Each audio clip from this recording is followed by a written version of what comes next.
Hello and welcome to the 561st edition of the Fallout feed. I am Andrew, joined by a flock of my favorite Fallout folks. Tonight, I've got Ray. What's up, Ray? Yeah, hello. And also Jess. What's going on, Jess? Hey, Andrew. Dr. Pepper and chill tonight.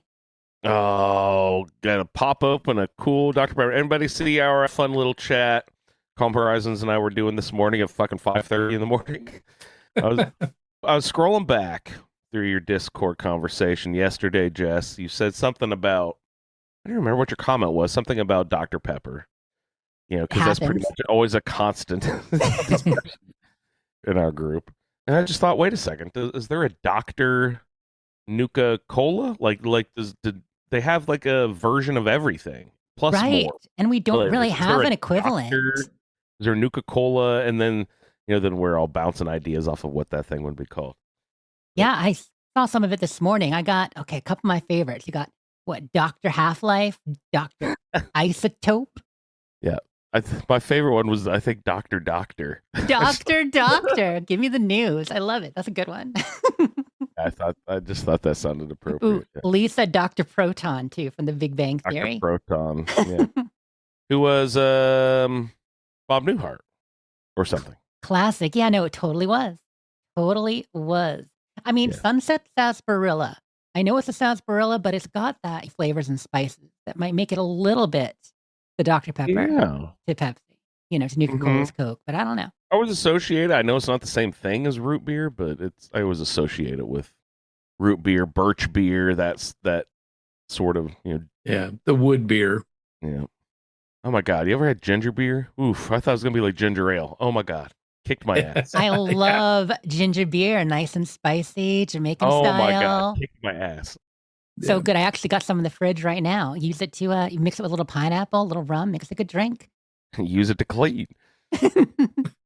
All right, tonight on the show, y'all, it sounds like we've got a little bit of an Iguana Bits hubbub news-wise in our world going on, but my ear has not been to the ground, so I'm going to let Jess fill us in on that here in a little while. But we got a little bit of gameplay to get off to on the top of the show, and we are continuing our Vault Talk, our continued viewing of the Fallout TV show. This week, we are moving on to Season 2, Episode 2. So why don't we just go ahead and roll right into everything, see what everybody's getting into, and say, hey, Ray, did you get a chance playing video games this week, sir?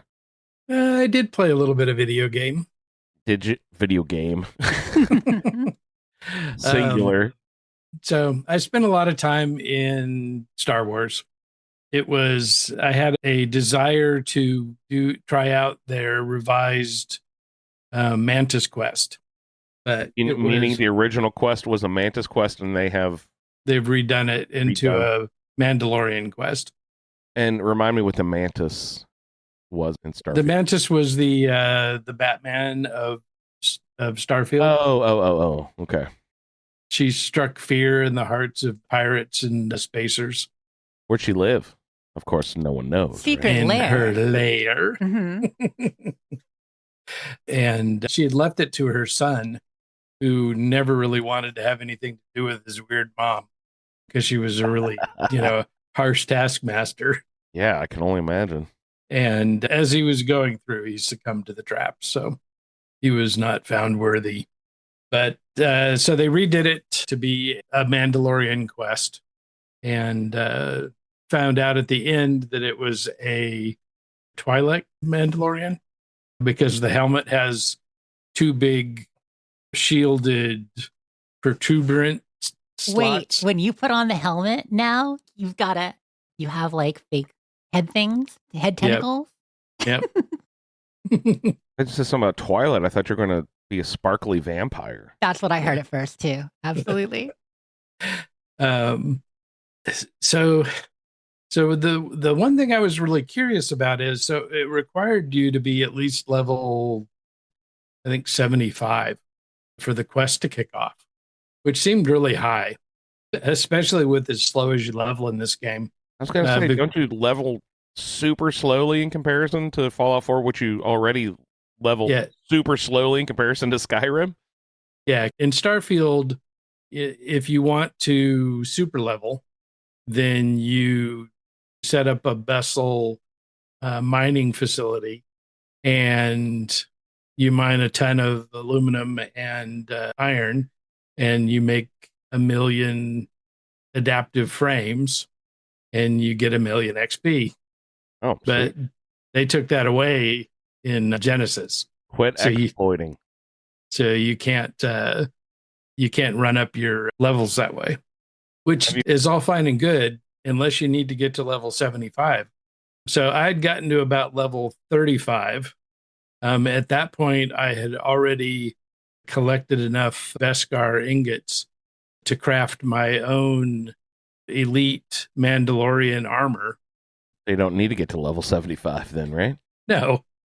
But I wanted to do this quest. So, of course, I popped open the console and player.set level space 75. 76 for good measure. And the next challenge was to go find some spacers, because they're not spacers in this game. So I finally found some bad guys to take out, and got the data pad from them and started the quest and went through. And it's an interesting quest. It's kind of like 3 pieces weaved together. It's called the Hidden Chain, which I'm sure has some, Star Wars significance to it. But Hidden Chain. It was basically probably something from the books. Somebody stranded on the planet. His friends couldn't get to him because of a massive radiation storm, and there were a bunch of hooligans on the planet that were trying to take him out, and it was 1 against hundreds, and so he was fighting to keep them at bay, and he finally, I guess, starved to death. And tough way to go. Yeah. So when you get to the end, you get his armor, and it's not as good as the one you crafted for yourself many levels ago. So I'm not really sure. You love that. So I do. So on the next update, the developer posted a video. I guess he's been getting a lot of flack for how hard normal mode is. And so he caved to the snowflakes. Yeah, most prominently at the very beginning of the game. You're a gnat and everybody else is an elephant. It's so hard to actually take anybody down. So then you fly right into his eyeball and annoy the piss out of him. Come on. Yeah, but then he blinks and kills you. Oh, that sucks. But anyway, so they're kind of reworking that. So normal is going to be more normal, and they're renaming the current difficulty level to immersive. So it'll be interesting to see. I had started off trying to do the Constellation quest line, which has been revamped, and trying to get through that first level with the Sarah replacement in the Star Yard was brutal. Just absolutely brutal. Because of the difficulty, or something different about how she worked? No, because everybody could one-shot you. So there was, you had to make sure that no one could shoot at you. And there are no difficulty sliders or modifiers, like you've said, right? It's just the base difficulty of Genesis. Yeah. You can get harder, or you could go to story mode. But this was normal. So it was, it was, I think it'll be a good change to the game. So that'll be in the 8.8.2 version, which should come out not in the not too distant future. I don't think I'll change, but because I'm in a good position now. Yeah, you don't need to do every iteration. Sometimes you got to lock it down, not let them update for a little while. But I didn't play it this week, but I remembered after the show last week, oh yeah, that's right. I had started a Fallout London character. I had decided that I wanted to play London as a cannibal. Oh. Since that was the one thing I hadn't done in London yet. None of your characters yet, even though you joined the Beefeaters that one time? Well, I didn't.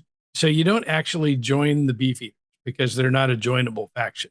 Oh, okay. They're very kind of like exclusive. the Forsworn in Skyrim. But I did definitely wear their clothes. So, because they have really, really cool clothes. I mean, they're snazzy. Absolutely. They look like they're on a bottle of gin. You know, yeah, you need a ruff. You want that big, giant ruff to look formidable. And plus, it helps keep the blood from getting all over your clothes. If you're not out there looking like a big old dandy jester pumpkin fluffer, what are you doing? Yeah, I love that. The purpose of the ruff is to keep blood off your clothes? Well, I mean, it is for a if you're a messy eater, yeah. Oh, for a cannibal. Right. Normally, probably not. I bet stuff gets stuck in there all the time. I did get to play around with so Beefy, the guy that runs the London Bridge, that charges you 10 caps to cross the bridge. I've done his speech check a couple of times where you can, if you've got a high enough charisma, you can challenge him that he's running a scam. And then he'll have you take out 3 groups of cannibals. Well, if you're a cannibal, you can also challenge him in a speech check. And he'll say, "Oh, yeah, I can see it in your eyes." And so then you can go through and do the cannibal quest to get the London Bridge. So now my character has the London Bridge. I don't really know what I'm going to do with it. I don't really need a player home per se, but it's so the weapon that I wanted to also try to use, I'd used before to some extent, but not really that much, is the halberd. So that's kind of fun. It's got a nice long reach to it, a pokey end and a hacky end. So Halliburton, is that what you said? No, halberd. Halberd. Okay. Yeah. And that's what, that weird spear / sword thing with the knife on the other end? Yeah, it's a pole axe basically with a pokey end. So that's been fun. And then because Jess is getting into Cyberpunk, I wanted back up. Well, I wanted to go check and see where my character was because I couldn't remember what I had been doing the last time I was in there. And it turns out I was doing a Netrunner throwing knife character. Oh, wow. Fuck, throwing knives. I remember how much you enjoy hacking, so that makes sense. But throwing knives, really? Yeah. So silenced pistols that's just so Fallout 4. Right, absolutely. So blasé. They've done a lot, and there's a whole perk tree for throwing knives and everything. So it's a fun way to go, and it's also very stealthy. So it fit right in. And this character had gotten to level 15 on all of his skills. So Headhunter, Netrunner, Solo, Shinobi. He's whatever he wants to be. And right now he wants to be a knife-throwing Netrunner. Yeah. So getting to level 15 on all your skills gets you a free perk point for each one of them. So that's always handy. But then also, this character's level 20, but still hasn't left Watson and still hasn't done the pickup, the Maelstrom job, hasn't met Meredith Stout, and hasn't done the heist. Amazing. So your character's just grinding in the starting region of the map. So, but I didn't actually play any though. I just had to assess where this character was. Yeah, absolutely. Do you think your throwing knife character could also wield throwing stars? Yeah, for sure. Sure, can he can. Wield them? Sure, he can. Yes. Good one, Andrew. All right, Ray. I had a couple of questions going back to the Star Wars Genesis. You said Bessel. Remind me what Bessel was, because that word chimed in my ear. I was like, "Fuck, is that the?" Sounds like Kessel, but it's not. Bessel run in 12 parsecs? No, that's the Kessel run in 12 parsecs. What was Bessel? So Bessel is a Starfield planet. Or a Starfield system. It wasn't a Star Wars system. It was okay. It's the location that Ray can't not build a base on every single character. Because there's a location No, Serpentis, that's where he fights. He fights in Serpentis, and he grinds out ore and levels his character on Vessel 3B. Grind Vessel, fight Serpentis. There we go. Yep. That's the one. Yeah, All right. 3B. There's an easy location to land in that gives you iron, aluminum, nickel, and cobalt. I call it Black Mountain because it's right next to this like tall mountain area, but you get all the resources there. You can grind them all, and it's a great place to level. Say those elements again.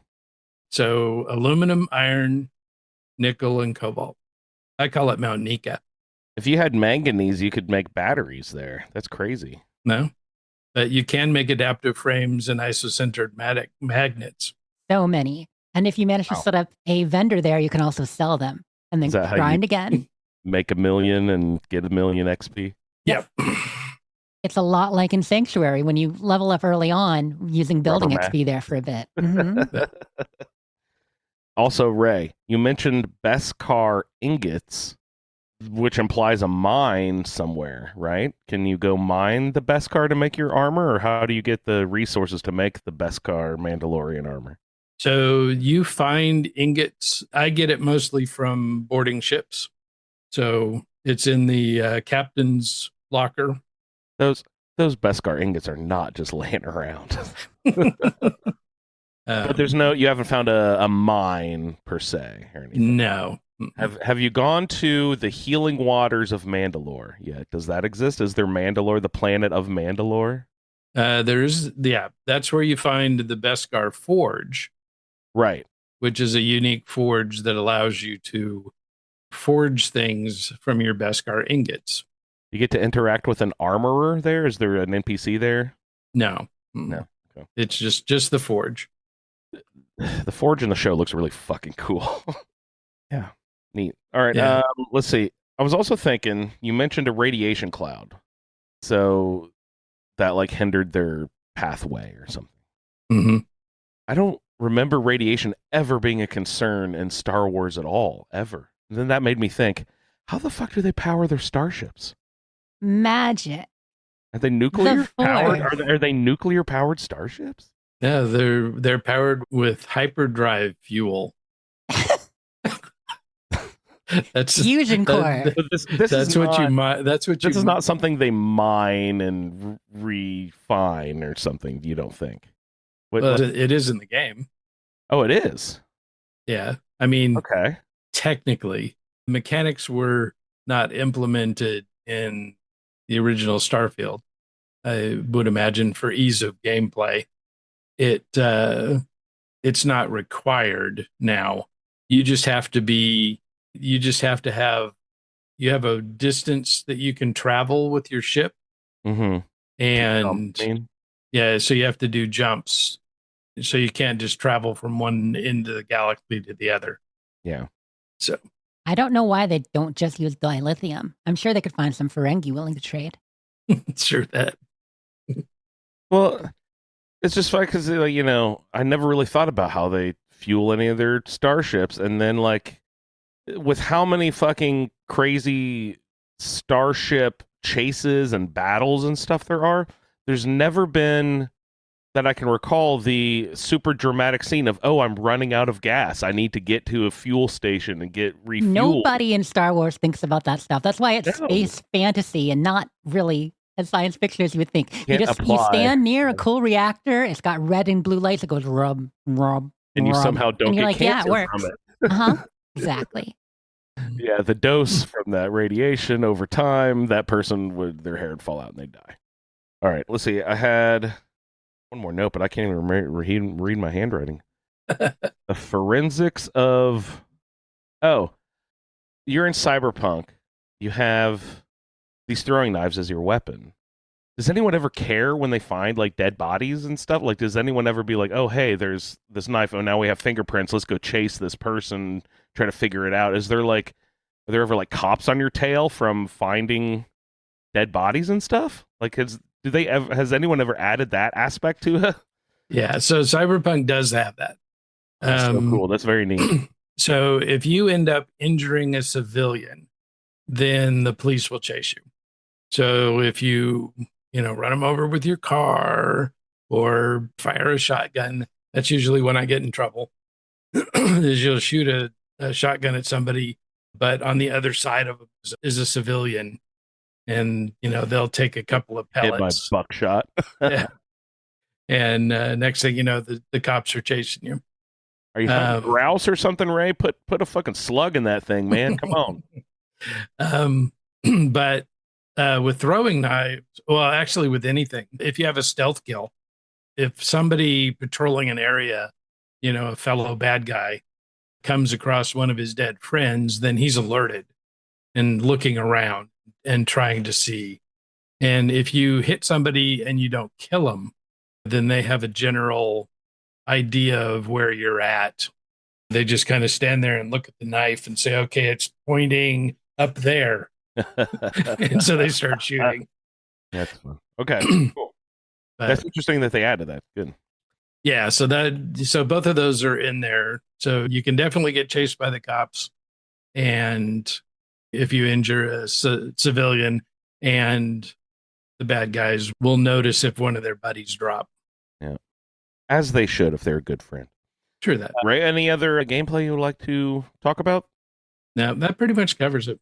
All right, well, let's check in with Jess. Who she got into this week? Jess, you have a chance playing video games?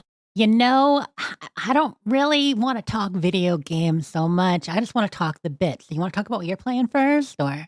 Yeah, hang on just a second. So my gameplay this week, I played a lot of Winter Burrow. I think Jess may have mentioned this game a long time ago on the show, but I noticed it was on sale on the Switch a couple weeks ago, so I picked that up. Just because I wasn't feeling adventure game. I was like looking for, the Animal Crossing, that sort of thing, like building and resources and gathering stuff, and I didn't want any sort of big challenge. So I saw the Winter Burrow, and I thought, oh wow, that looks really cute. And I watched the little preview on the trailer on the Switch, the marketplace app there. So I was like looking at all that, and the art style is very cool, and it has a real nice cartoony look, but with like a thick black outline, which is a neat style that I like a lot. It's really cute. For those wondering what it is, it's kind of a cozy mouse survival game. It's a little bit survival and a little bit Stardew Valley, but it's more on the survival side. You've got to gather enough stuff to survive and, keep your burrow going for the winter and such. Yeah. It eventually does get to some sort of conflict, I believe, but I'm having so much fun with the gathering and the building of different recipes and exploring that stuff that I've kind of been ignoring the big conflict of the game. It's like, oh, boom, big event, and I'm like, meh, we'll deal with that later. So an owl has come and stolen my aunt, and that's the big dramatic event. And if we know anything about owls, they just love to have a mouse over, let them sit in the apartment there. Have them stop by for dinner, owl stop by for dinner. So there's lots of time. I don't have to rush to rescue Auntie. I can build my kindling and make my little crackers. I'm sorry, but to quote the ghoul from last week, he's already dead. He already did. But yeah, it's just so cute because you run into this toad who's a stonemason, and you run onto these different little animals, and it's just very, very cute. And your big enemies are like little beetles running around, which you chop up with your little stone axe that you made, and then you roast the beetles for your energy. But the big enemy in the game is the cold. It's like a countdown each time you leave your burrow. And then, you'll start seeing the frost, like an Argonian in Skyrim, crystallize and creep in on your screen until it totally whites out. And then it says, you passed out. And then you wake up in your burrow again. I'm like, wait a second, if I passed out, just freeze to death? How do I wake up in my burrow again? But that's how they reset, and if you don't make it back in time. So it's just basically a fight against the cold. It's not you make different hardcore. teas and food, and you make wool clothing. You upgrade your clothing. You make better food, that sort of stuff. So that's what I've really been into. I've been ignoring the conflict part and just sort of running around collecting stuff, making more wool yarn. I don't know. So, what do you wear? A rat skin coat or? Yeah, that sounds great. I'd put that on. A mouse would totally wear a rat for a trophy more than anything. Absolutely. I think Rando's playing too. I think he was showing he knitted a cute little mouse hat. Yeah, and we get some snowshoes and everything. It's very cute. Other than that, last week I sort of set that aside, and this week I've been playing Super Mario World, the one for the Super Nintendo. I've been slowly making my way through that. I just beat Castle number 3 last night and starting into World 4. And it's just one of my all-time favorite side-scrolling games. It's lovely. I love the Yoshi and the Super Cape and all the just sort of new additions that they put into that that particular version of the game. I think was really well done for a side-scrolling Mario game. Really like that one. So I've been messing around with that a lot the last week. But other than that, yeah, that's all my gameplay that I've been getting into. So you want to get into the bits? See what beautiful. I'm a little excited to see what we're champing at. All the drama has evidently come to a head. Let's get into it. Jessica, to the office, please. Jessica, to the office. Your iguana bits are ready. Please come pick them up. Literally chomping at the bit, Andrew. Good reference. But it's not just bits tonight. It's not just one iguana. We've got 4 or 5 iguanas. We've got an entire human size worth of iguana bits tonight. Not that anyone would ever use humans as iguanas, of course. Totally gross. Ray is a beef eater now, so. That's true. I gotta wonder. Is a ruff more like a cone for cannibals? Like, how you put a cone on a dog, you don't want them, messing with stuff. Maybe the rough kind of keeps you from being able to get in there. Yeah. Stay away. Don't bite me. Bite me. I mean, it limits how deep you can go into the cavity, but it's still not. It's not gonna. It doesn't cover your mouth. You must maintain at least 2 ruffles distance apart. Okay. It's not the mask from Silence of the Lambs. So tonight for the bits, we are focusing on just one thing and one thing alone. Now, if I were to pull the end of Bethesda as we know it, kaboom! And I feel fine, Ray. And I feel fine. Absolutely. So actually, I will quickly get out of the way. There is calendar stuff happening. Right now, it is currently the 17th of July when we're recording this, about to be the 18th. And this coming Tuesday, the Summer Sock Hop mini season starts. So another put on an outfit and get extra stuff on the chore board mini season. Good times. And I imagine for the sock hop, there's going to be cute outfits. I mean, obviously some of us will have poodle skirt and tops, but maybe for the guys, they'll do like a nice suit. I don't know. We will see. I was going to say zoot suit, but that's not right. That's a few decades before. Yeah, a few decades early, but still could look good. Or maybe like a nice little greaser look for the sock hop. That would be fun. But so that's what's coming up on the season. That's all we really got for July until the end when we're going to be getting Fashnacht coming back. Woo! Get ready to march, y'all. Saw someone had everybody loves those summer donuts. A fire barrel for your berets, Jess. That's just rude. Oh my God.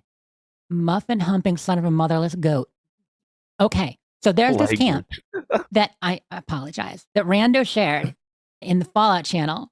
And basically it said, burn your berets here in big letters on a camp.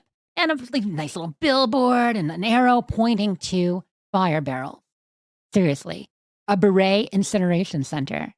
Did you nuke them? No, but that doesn't sound like a bad idea. They deserve it. No, but seriously, some people just don't appreciate good headwear or style or fashion or anything worthwhile. But also, hashing it out, I realized that maybe they're just increasing the value of my beret collection, considering I have hundreds of them.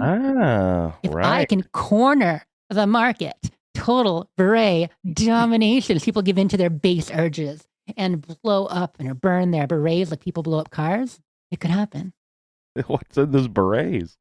Boom. They are the best. Kaboom! But that's not what we're here to talk about tonight. No, those aren't the bits that y'all are here for. Here's the real bits. So today, on the day of our Todd, July 17th, 2026, Bethesda tweeted and posted from multiple social accounts a note from Bethesda Game Studios. Now, I'm going to read some of this.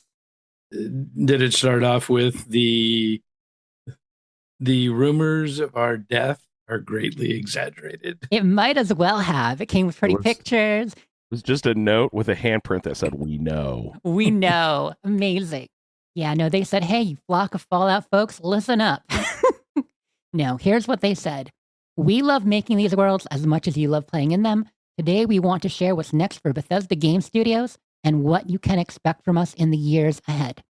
I'll stop there for a second to say what this is a total roadmap. Now, most people listening have probably already seen articles, posts, people talking about it, lots of talking heads, lots of flapping jaws, just like I am now about what this could mean. What we actually got is the most comprehensive roadmap and discussion of what Bethesda is working on and planning to do that we have ever gotten from them in the history of the studio. And there's two reasons for that. First, because generally speaking, they only work on a game or two at a time in the past. But they have, and we've seen as time's gone on, besides Elder Scrolls Travels, Shelter, and they have been doing more and more simultaneously in recent years. They don't always get credit for that. One of the things that bothers me, because they are continuing with Starfield support. They are doing things with Fallout 4 to some people's chagrin. They're working on next-gen updates, and they're porting stuff to Switch. They're doing all this. They are working on many things, things that were previously rumored that are now confirmed. But let's get to it. What did they discuss? So, first of all, as I mentioned a couple weeks ago, it was their 40th anniversary. And so they say for 40 years, we've built games that have entertained almost 500 million players, more than just games. And they talk about this is what is driving us forward. So, point number one, as they list everything they're doing, which this is coming on the heels of obviously the serious discussion we had last week and the news that we've talked about as far as layoffs and changes at ZeniMax Studios and Bethesda Game Studios themselves and Obsidian and all these Xbox studios with more to come. This is partly in response to the serious nature of that, but also in response to some of the backlash afterward where there are people out there who just say, well, they're not doing much anyway because they're waiting for a single game, like Elder Scrolls 6, which admittedly they have waited far too long. We all agree. Or the next Fallout single player or the Word of the Fallout 3 Remixer. Like there's all kinds of things that we're impatient for. So I get it. But this right here is designed to kind of ameliorate that. So first off, Starfield continues, which is good because that's something we weren't 100% sure on what they'd be doing with Tim Lamb's team after the layoff. It says, with over 17 million players, logging almost 1 billion hours to date, Starfield remains an important part of our future. As we enter year 3, which will be on September 3rd, coming up, so in just over a month, we're not even at 3 years yet, gameplay improvements, and they'll expand the settle systems with new stories, target improvements, additional updates, while preparing for the launch of new Starborn content next year. So, scheduled DLC, Starborn DLC apparently, improvements and updates. And they mentioned that more than 40% of their players already customize their experience through creations, and they'll continue investing in creators and giving them new ways to make Starfield their own. Now, that, while true, I did mention how some of the people who are working with the creations system and liaising between modders and the studio are no longer there. But that said, I'm sure that they're still persisting with some of that. But any thoughts on Starfield or any of that so far, you guys?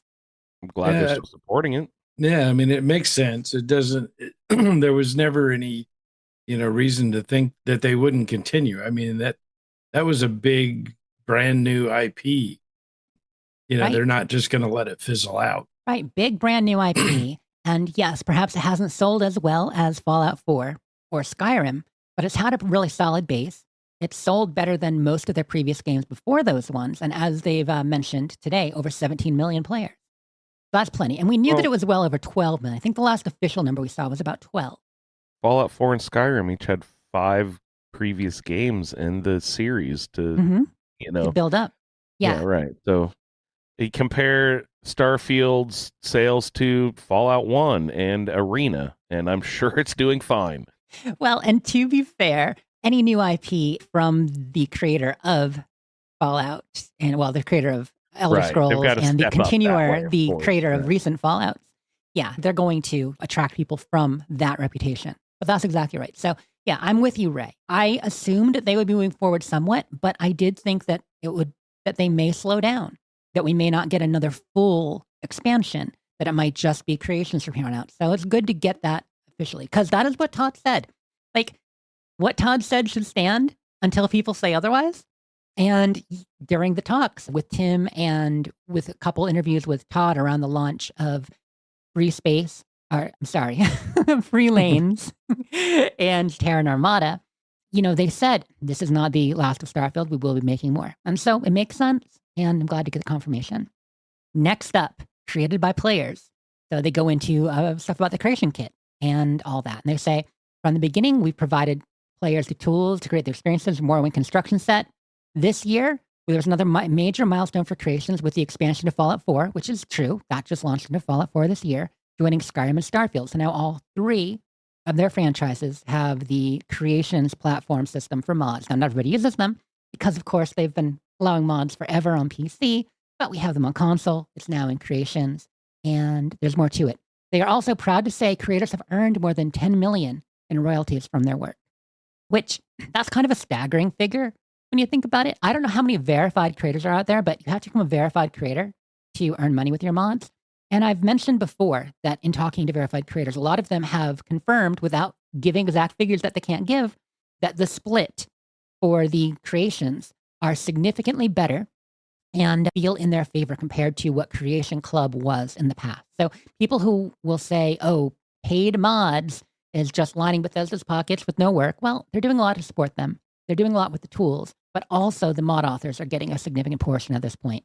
And many mod authors have gone full-time as authors or close to it, to where it's allowing them to continue to create. So, yeah, isn't that a good thing overall? Okay, you ready for the next big one? Uh-oh. The future of Fallout. Wait, I thought Bethesda lost the Fallout franchise. I know, right? Oh my gosh, the number of thumbnails. Bethesda has lost Fallout. Sorry, Todd, this is what you deserved. Obsidian has Fallout now. Yeah. It's just a bit dramatic and ridiculous, and the grifters be grifting hard. Now, we did mention it. We're excited.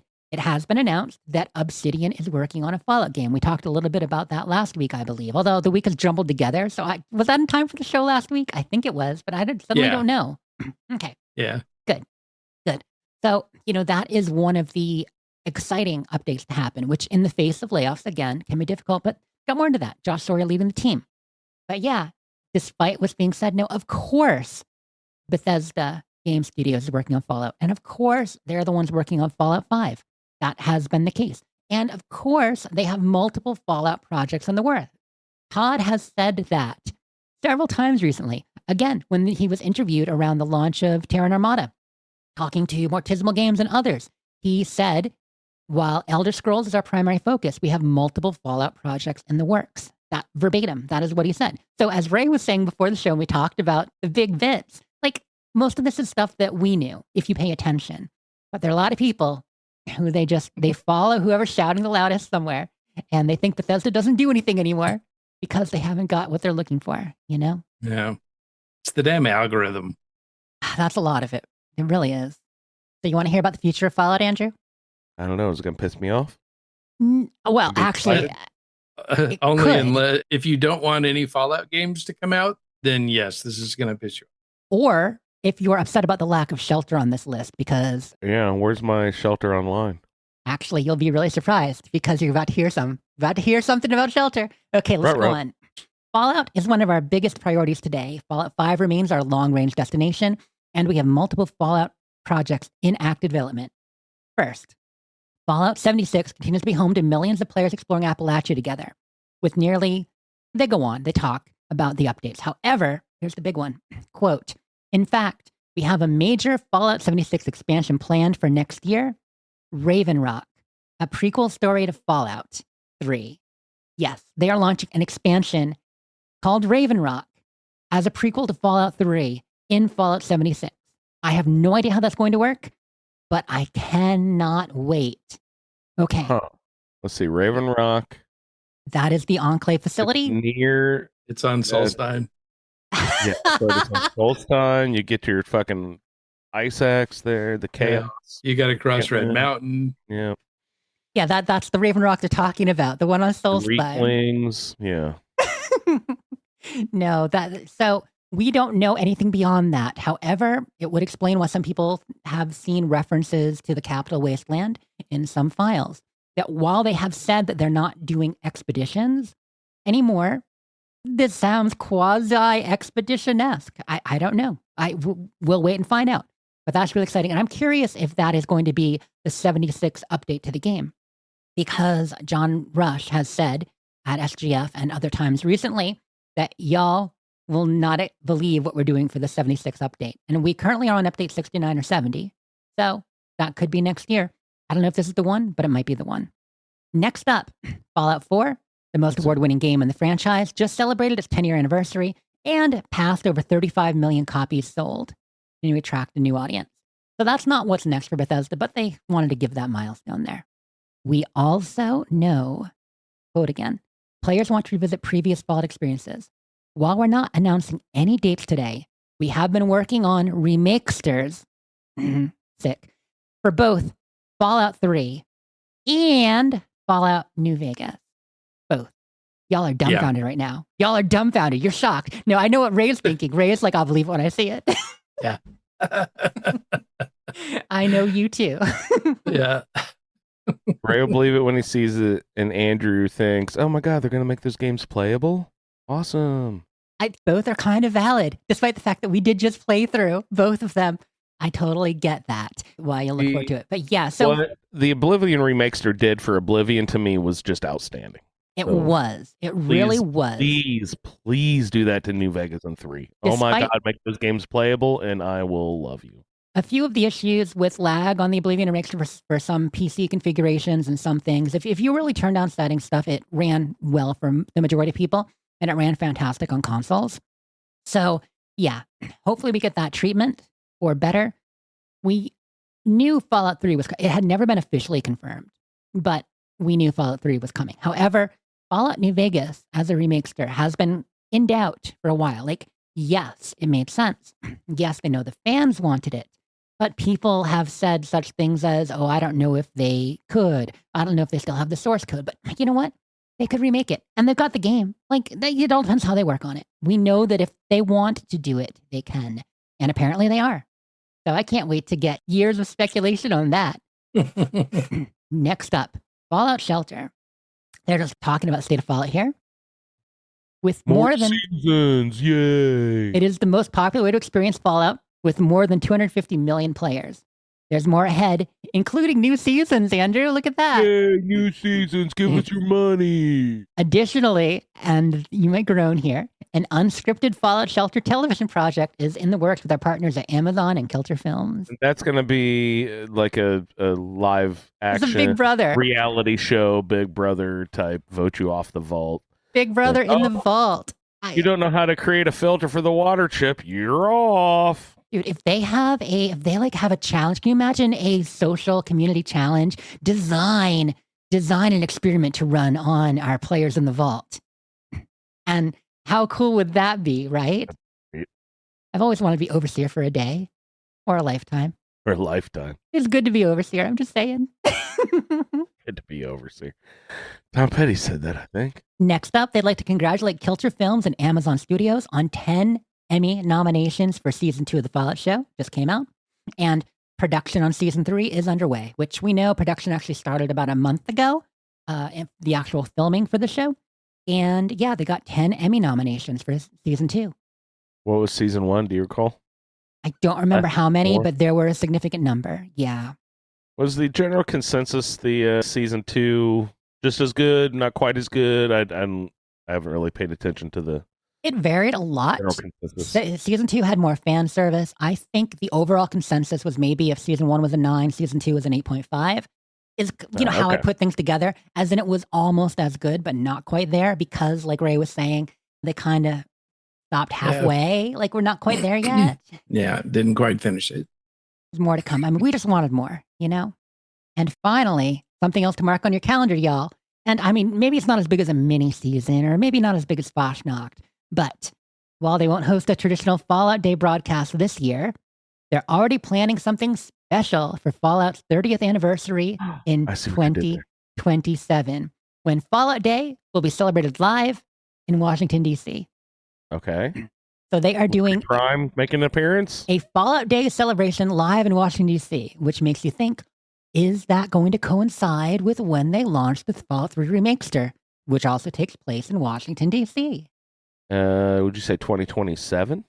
Yes, next year. What you said? Next year. Yep. I've expected that the Fallout 3 Remaster, if it launched, was most likely going to be next spring before the show. Could be as late as Fallout Day. I mean, that would, of course, make sense depending upon when they schedule this, too. But we're looking at the remaster next year, most likely. And they're going to have a big event. So I'm excited about that. And the Raven Rock for, the expansion for Fallout 76 should, assuming things stay on schedule, which we all know how that goes, should be before that. So that is the update on Fallout stuff. Except they also mentioned the Obsidian thing. Studio collaboration. Next point. Wasteland continues to expand as we team up once again with our longtime friends at Obsidian Entertainment. We're happy to confirm they're working with us on a new Fallout project. We'll have more to share in the future. So what we knew, but they talk about working together. And in fact, if I were to jump over to a Todd Howard interview, let me just check on this real quick. Obsidian doing a new Fallout title. Are they also responsible for the New Vegas remake, or is Bethesda doing the remake? So we don't have any information beyond the fact that it's happening. The supposition currently is that Virtuos, who did the Oblivion Remaster, is doing the Fallout 3 Remaster and would then move to the New Vegas after, or are working on them simultaneously and will finish that next. Can you say the organization or company again? What do you say? That's Virtuos.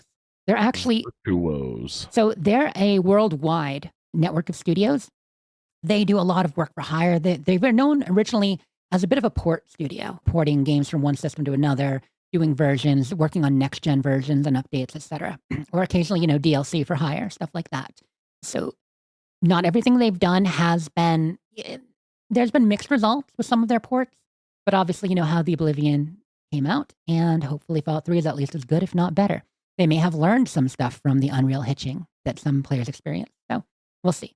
But here's what I was looking for. So in an interview with Jez Corden from Windows Central, he did ask a little bit about it. He asked Todd, who was able to talk to Todd briefly. He said, Obsidian made Fallout New Vegas among one of the most beloved entries in storied Fallout canon. Fans love it for its reactive world. How did the collaboration with Obsidian come about? And what do you think of the online mythology surrounding a purported rivalry? End quote. So here's Todd's response. I appreciate some of the fan chatter. Editorial. He does not appreciate the fan chatter. But behind the scenes, there's a huge amount of mutual respect between Bethesda and Obsidian. We're always kind of wondering if we could find a way to work together in the right way. And when those things come up, I think I definitely look at the franchise all up, as you see in the notes, everything that's kind of happening with Fallout. You sort of say, is there a way or a window or a pocket where we could do something about that together that really made sense? And so we're super excited about the opportunity working together.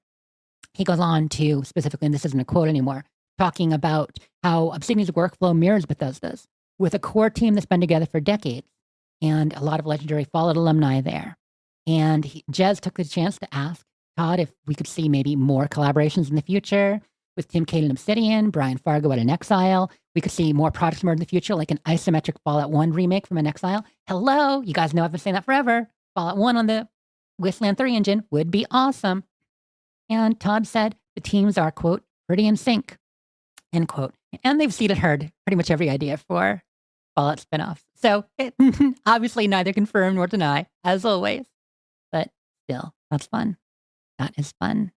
Yeah, so looking forward to playing that here in a couple of years. Yeah, I wouldn't be surprised. Okay, let's just keep going. Guys, I told you, these are not just the bits. These are full-ass, hunkin'-trunkin' iguanas. Right in front. I mean, there's so much. Okay, The Elder Scrolls and Beyond. He mentions teams are now developing Elder Scrolls 6, as we know, and Fallout 5, both on the Creation Engine 3, which Todd mentioned just this past spring. That Creation Engine 3 is the current one they're doing. It's a shared technology. It's going well, and they've been working on it since Starfield's launch. Allows the teams to support multiple projects simultaneously with new tools, rendering. Fallout 5 is currently in pre-production. So again, just like with Elder Scrolls during Starfield, Fallout 5 during Elder Scrolls 6, pre-production only, which means concept art and ideas, most likely. Meetings, probably a lot of meetings, talking back and forth, looking at concept art, hashing things out. But usually pre-production does not mean a line of code or very, very little there, aside from what they might be testing with working on the engine and working on that.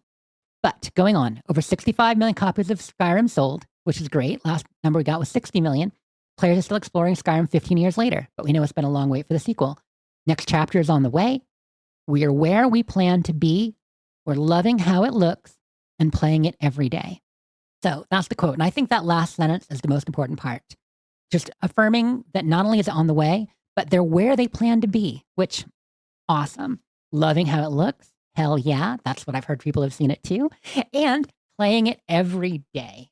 So that's when Starfield was at the point where they loved how it looked and were playing it every day. It was just over like 14 months from release. We started hearing that from people like Pete Hines and such. So that is a good sign. That is a good sign. I like this a lot. Going on, the road ahead. That's Christmas next year then. I would love that. And we'll talk about a timeline right after this. So they say across Bethesda Game Studios, we're building for the future of Fallout, Elder Scrolls, and Starfield. We're investing in our technology, bringing teams closer together, supporting our live games, and developing the next generation of Bethesda RPGs. We couldn't be more excited for what's ahead and wanted to share as much as we could today. And then they go on to say, thank you for all you've given us. Can't wait to continue them together. Platitudes. And then they did a number of graphics to kind of hit these main points about Starfield, about Fallout, about working with Obsidian, about Raven Rock, about the TV show, about everything happening, going on. So some really good stuff, y'all. If there was a thing that you doubted they were doing, well, now you kind of have an answer on what's on the roadmap. At least a good bit of it. One further thing I will mention real quick, because there is stuff saying, oh, the layoffs got their butt in gear. Or, oh, Asha Sharma, the new CEO of Xbox, putting down the hammer and making Todd actually do something. Guys, obviously, they don't turn on a dime. These have been on the works. Just the way Bethesda does it. They only talk about things shortly before they do it, aside from Elder Scrolls 6, which, again, was saying we're going to do that after Starfield. Yeah. If that had any impact on it, it's just the fact that they felt like they had to take all this stuff that they've already told us so many times and put it into one statement. Yeah. To kind of, okay, here's a recap of everything we've told you so far. Yeah. Hey, Gemini, can you go through every interview with Todd Howard with various people in the last 3 years, plus other Bethesda luminaries and stuff we've posted that keeps getting misquoted, and put it all in one article? Like, besides the new info, we didn't know about Raven Rock and 76 as a specific thing, and we did not know the Fallout 3 Remaster confirmed. We did know. And New Vegas confirmed. We did not know. So there are two new things here. Also hearing Elder Scrolls on track. That's really good. And then, of course, the Obsidian working on Fallout. That is a new thing that probably wouldn't have come about without Asha. But here's something that Bethesda posted as a follow-up as a comment to my friend Paris's post about, how the majority of the roadmap should have started years ago, which some of it did, as I'm saying. Some of it did, but it would have been better.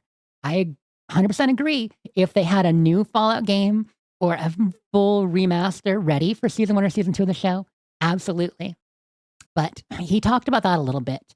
And then Bethesda came and they said, most of what we shared today has been in motion for years. We've just traditionally stayed quiet until things are ready to show. Pre-production is a longer road than people often realize. There are a lot of moving parts across our games, TV series, and more. The new piece is working more closely with teams like Obsidian and ZeniMax Online Studios. Excited to finally talk about some of what we're building. We appreciate the passion and support. And that is something that wasn't in this big open letter that they did and the roadmap. Is that ZeniMax Online Studios, as we know, they've lost a lot of people and they are still supporting Elder Scrolls Online and they still have new content coming, but they're going to be collaborating with Bethesda a little more closely on Elder Scrolls stuff going forward too. They're probably both ways, probably working on stuff for ESO and then also dovetailing and working on things for ES6.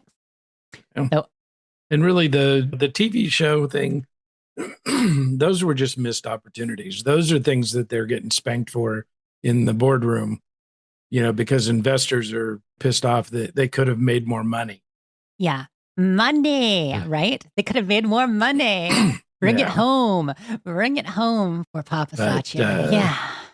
Yeah. I think it was kind of a surprise success, though. No one knows how something's going to catch. They were surprised at how well it did. They were hopeful. They thought it was good, but I think they were surprised that it was the second most watched show on Prime that year and doing just as good this past season. That is awesome. Definitely expanded the populace's conscious awareness of Fallout. But definitely. You're right. For people in the boardroom, right, like you're saying, they could have made more money. And for fans, we see it as a lost opportunity to get more Fallout because we love it and we want more. So both those things are totally true. But one thing I would reiterate that I've said elsewhere, that they did at least try. So we got the Fallout 4 Next Gen update with Season 1, which was a mess. It was it broke people's games more than it helped. On consoles, it helped, sure. But on PC, it broke more things than it fixed. It took them over a year to fix it. That was no bueno. That was bad. Yeah, that was very no bueno. That was bad news bears. They did try there. They're like, shoot, we need to rush because Fallout 3 Remake is not going to be ready yet.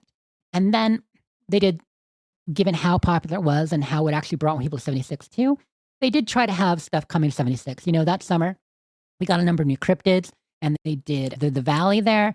And then they had for Season 2, they brought the Ghoul in, you know, so we got all the Ghoul content last year and all the new stuff and actually brought the Ghoul into the game. Obviously, like both, we were able to Ghoulify it in between and then we got the Ghoul himself in the game.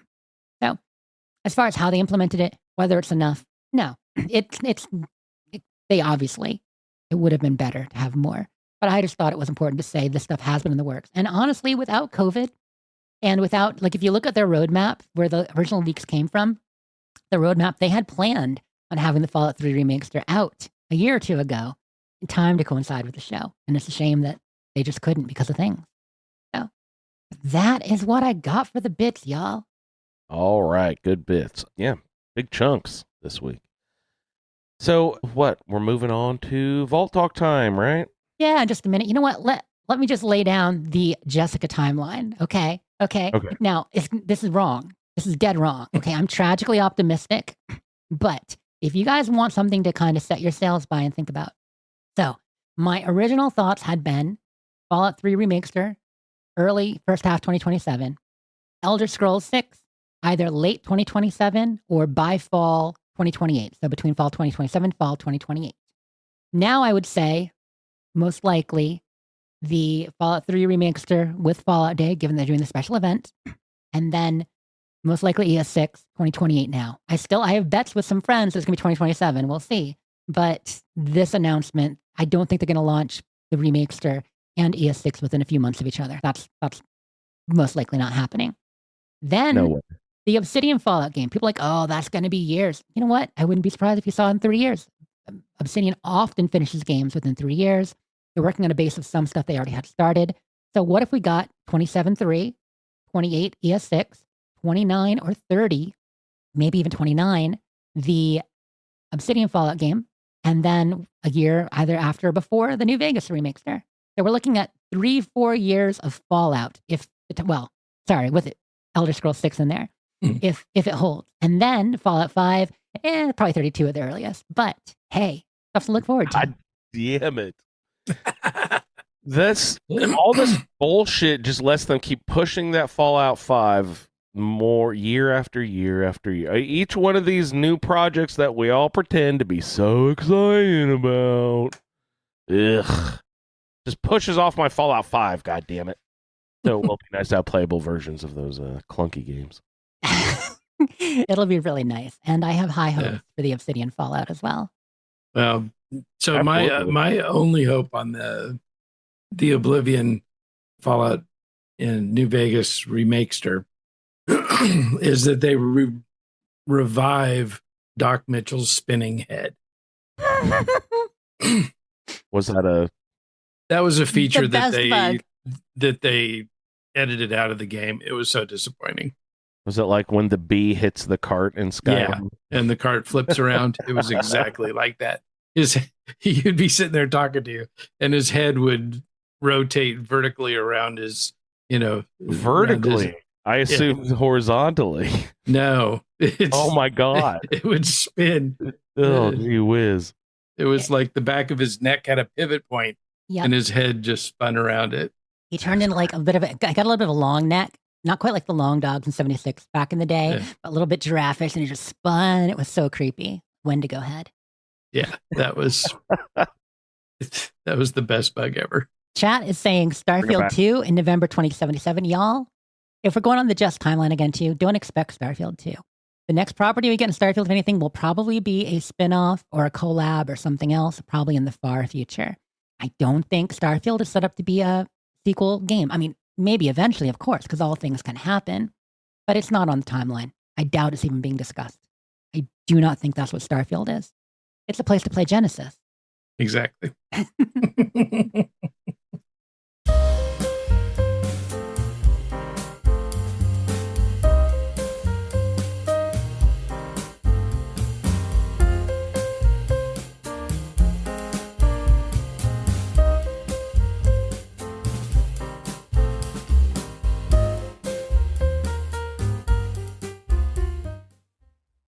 Hello and welcome back to Vault Talk, where the Fallout feed breaks down the Fallout TV show on Amazon Prime. Tonight we're going to be discussing Season 2, Episode 2, The Golden Rule. This episode was written by Chris Brady Denton and directed again by Frederick E.O. Toy. So this was a fun episode after missing Maximus so much. Last week, we now got lots of Maximus. Enough. Brotherhood heavy.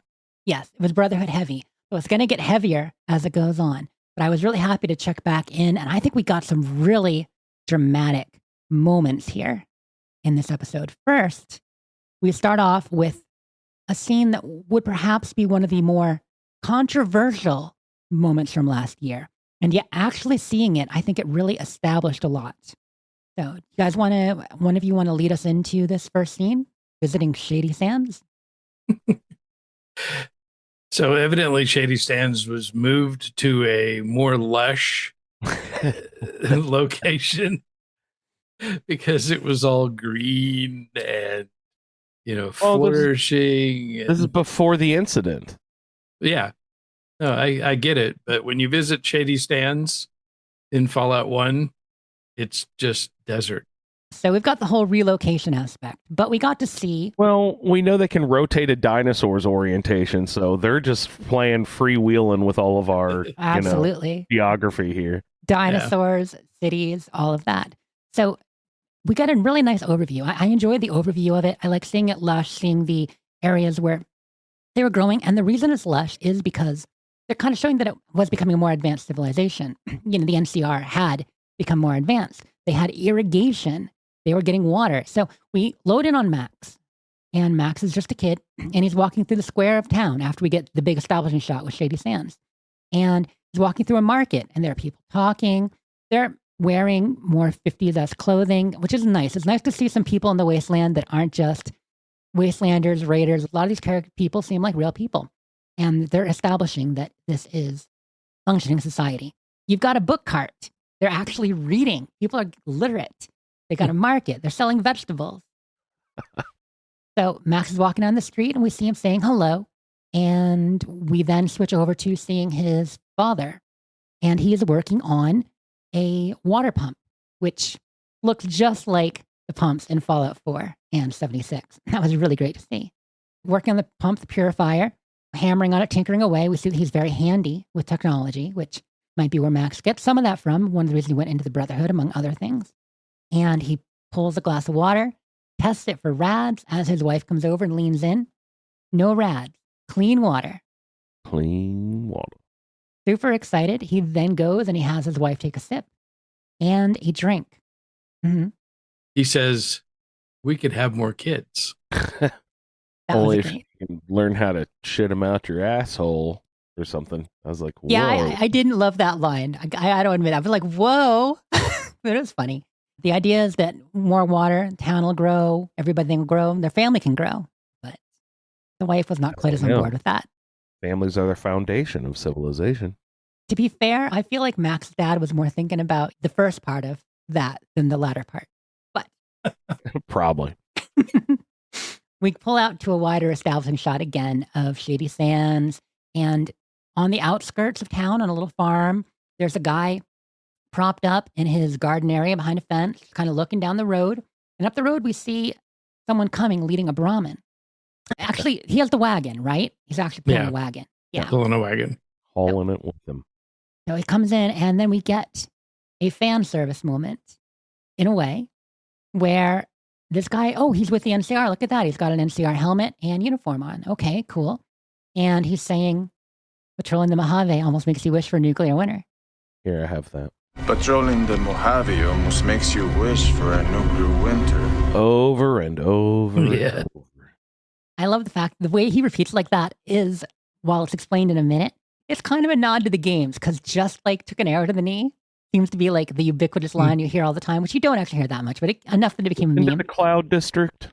Yeah, exactly. Oh, Nazim, my goodness. But people got almost as tired of patrolling the Mojave makes you wish for nuclear winter, because we heard it so much.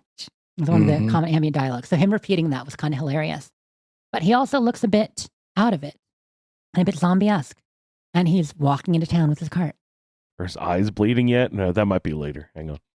His eyes are not yet bleeding. So then we go back over to Max's dad. Yeah. Didn't they get alerted that somebody was having trouble? And so he and his wife ran to the square. Yeah, there's a bit of a hubbub. Having a seizure or whatever, right?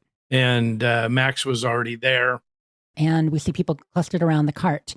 And on the ground there, by the cart, is the soldier. But he's not really moving. He's twitching a little bit.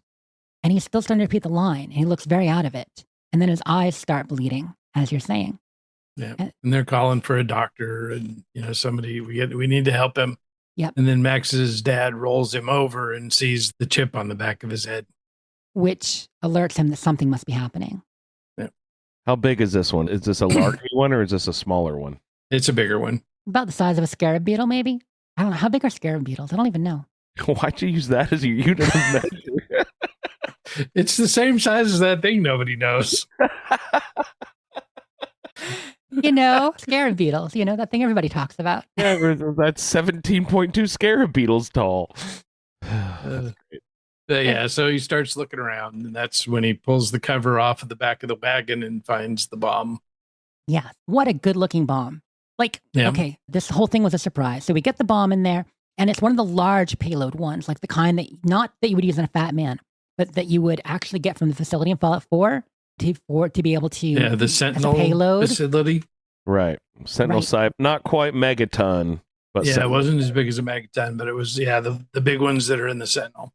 Yep, the kind that you would want to give to... Liberty Prime. Yeah, Liberty Prime will toss I almost said Optimus Prime. No, Liberty Prime. Quite a large area of effect. And to be fair, the actual effect it had was larger. So the dad goes to disable it. He's actually quite smart. He pulls out an eyepiece. He gets in there. He clips it. Seems to work. And then, by the way, it's using a Pip-Boy as a timer too, a modified Pip-Boy as the timer trigger agent. And then it says failsafe activated on it. The panel to the interior slides shut. And the dad panics, just like everyone else was as they're running, because he knows he's not going to have time to do it. And a countdown timer starts with 3 minutes. So why 3 minutes? Why wasn't it just one? I don't know. I mean, I assume that's the length it takes to have a good dramatic scene in a television show. So that's probably why 3 minutes. Enough time people can run and maybe have a blow up a town. Why do you give a countdown at all? Any warning at all? Well, to be fair, if the dad hadn't uncovered the bomb, there wouldn't have been a countdown timer that would have been seen. You know what I mean? They needed to give enough time to be able to get into the center of town. So there was a timer for that. But it was probably set to happen when he arrived or soon thereafter. But because they discovered it, the failsafe was engaged. 3 minutes. Yeah, I'm with you. I imagine that was obviously a dramatic moment of time for the dad to run back home as he does, while the wife is hearing the news and panicking, and they're grabbing Max and they're hugging him. Do you have any of that recorded, Andrew? Scared. Now listen, I'm gonna need you to stay in here. Okay, somebody's gonna come get you out, but until then, I need you to eat and drink very slowly, okay? You are a good boy. One day, you will be a good man. You'll be a good man. Now listen, it can be tough out there, but as long as we leave it a little bit better than we found it, we did okay.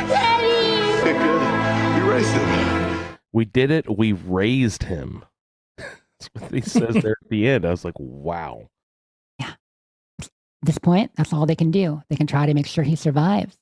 They can try to help him become the good man they raised him to be, which, as we know, Max certainly tries. That's certainly what he wants to be, who he wants to be, although the wasteland makes that difficult. It's tough. That whole idea, the locking kid in the fridge. And we joked about it a bit last year because the number of times we saw that flashback scene. So it was nice to actually see the other side of it, Yeah. How many times can a kid come out of the fridge? Yeah, exactly. He came out like 4 times. At least we got to see him go in once. And what's this trope with radiation and refrigerators? Like, were fridges back then lead lined or something? Like, what? I don't understand. Honestly, I don't know if it was a thing that they taught or talked about during actual early worries about nuclear strikes. Yeah. Maybe somebody in chat what if, has heard. if that's rooted in some sort of truth, Because we were just supposed to hide under our desk. It's kind of a trope. Well, that's not going to block shit, right? Hey, I was just a little kid. I didn't know any better. I just did what they told me to. Well, if you were to Bing the incredibly specific question, could you survive a nuclear attack in a refrigerator? You would get a lot of answers.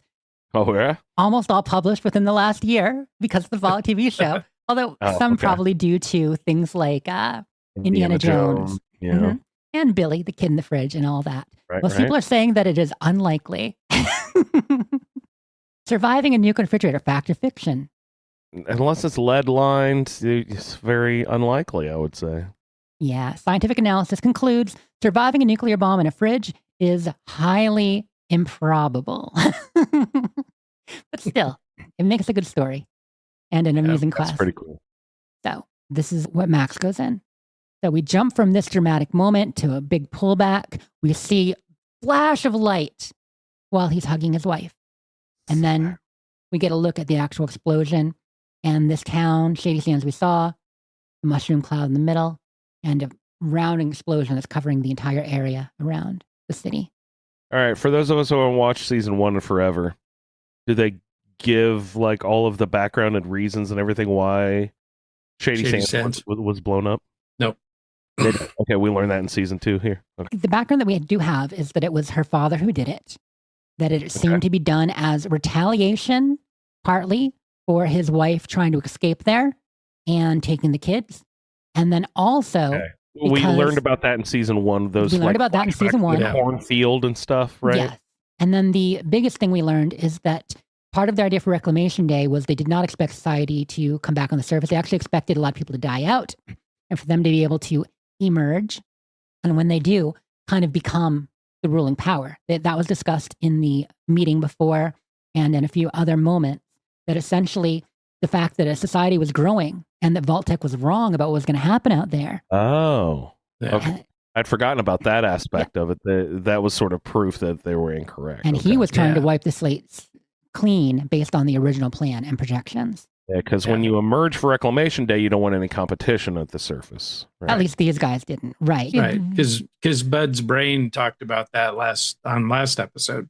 The Tri-Vault experiment there, exactly. So after the mushroom cloud, we then get a scene with Hank washing his hands, someone washing their hands and shaking a little bit. And then it pulls back and you see it's younger Hank. And he's in the vault. And then you hear from the other room a child say, "Dad, will you come in?" And he goes in there and he's reading her the Wind in the Willows book. Sets down his Pip-Boy on the table. And it's blinking and flashing. Detonation successful. I wrote down Wind in the Willows because I knew that could not just be a random book they choose. There has to be some sort of connection reference there. And I was just going to ask you guys, what is it? Wind in the Willows was that the one with a toad and a badger and stuff? It's been so fucking long. Yeah. I'd have to refamiliarize myself. It was a great series. He asked Lucy, what will we read?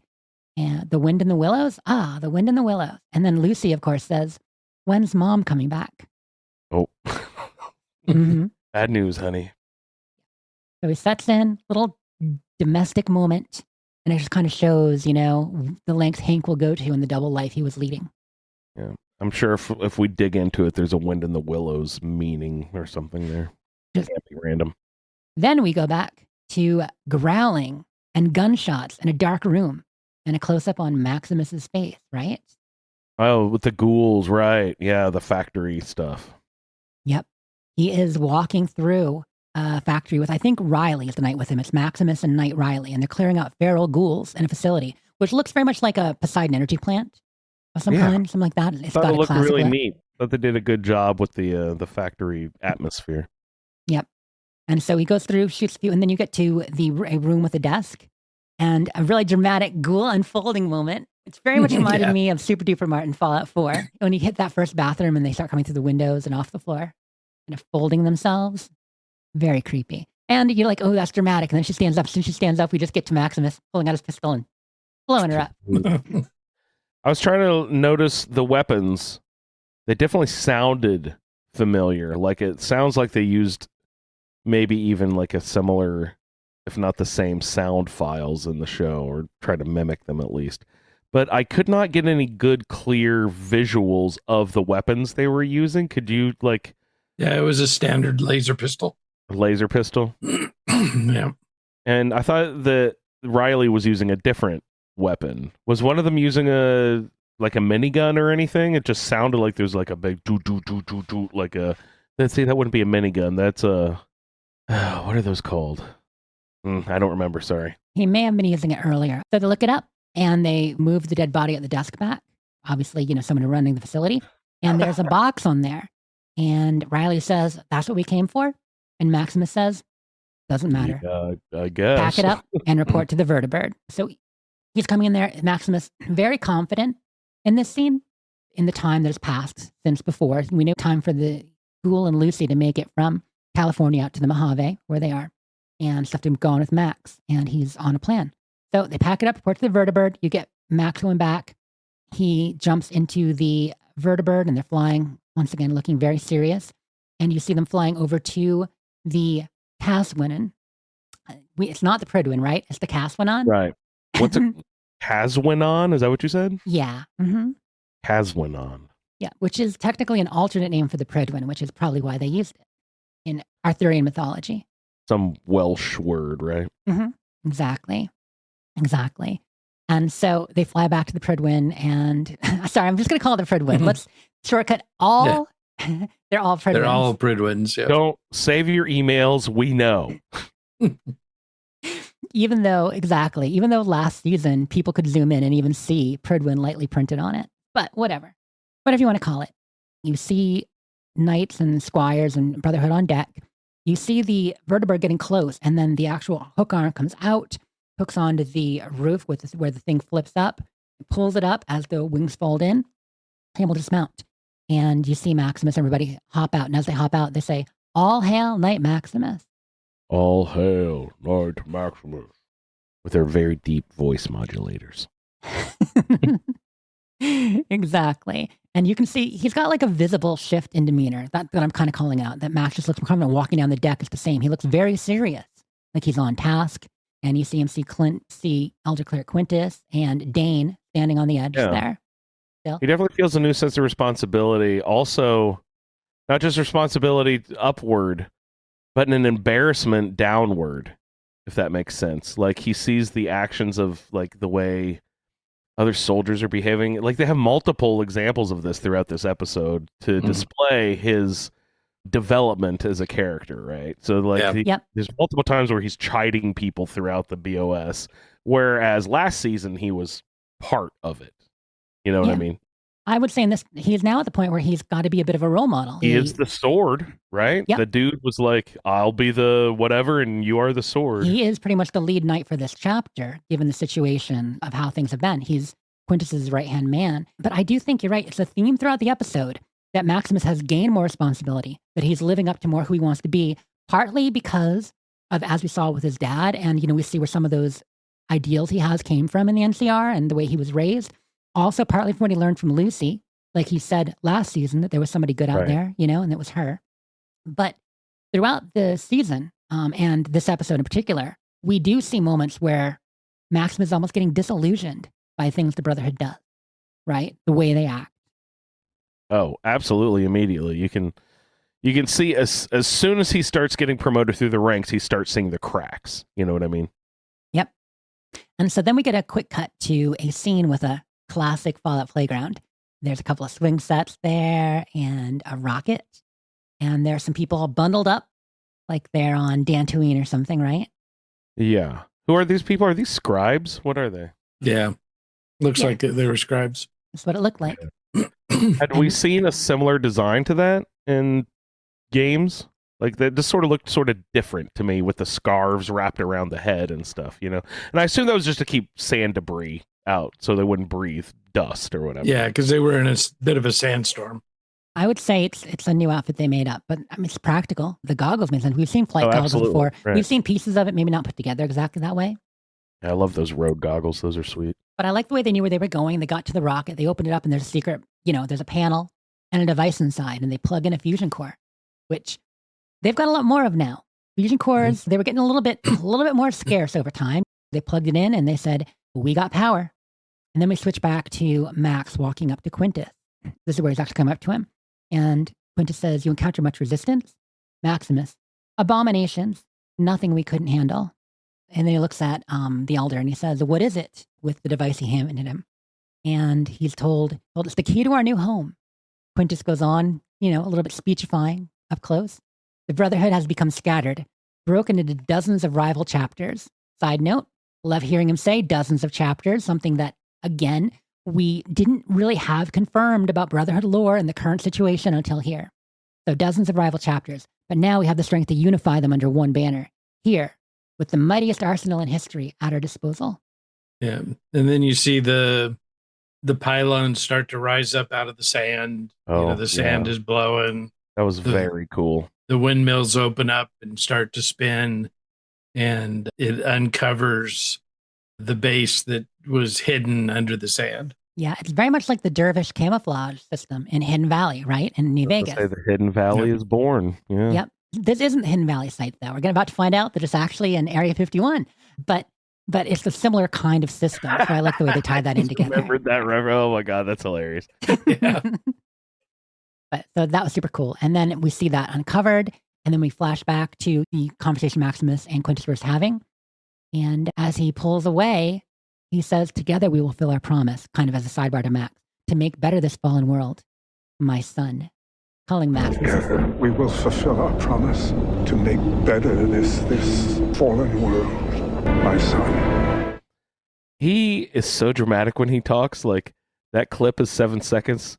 When I record, it's like 48 seconds long. He's like, to make the wasteland a better place. I'm just like, get on with it, bro.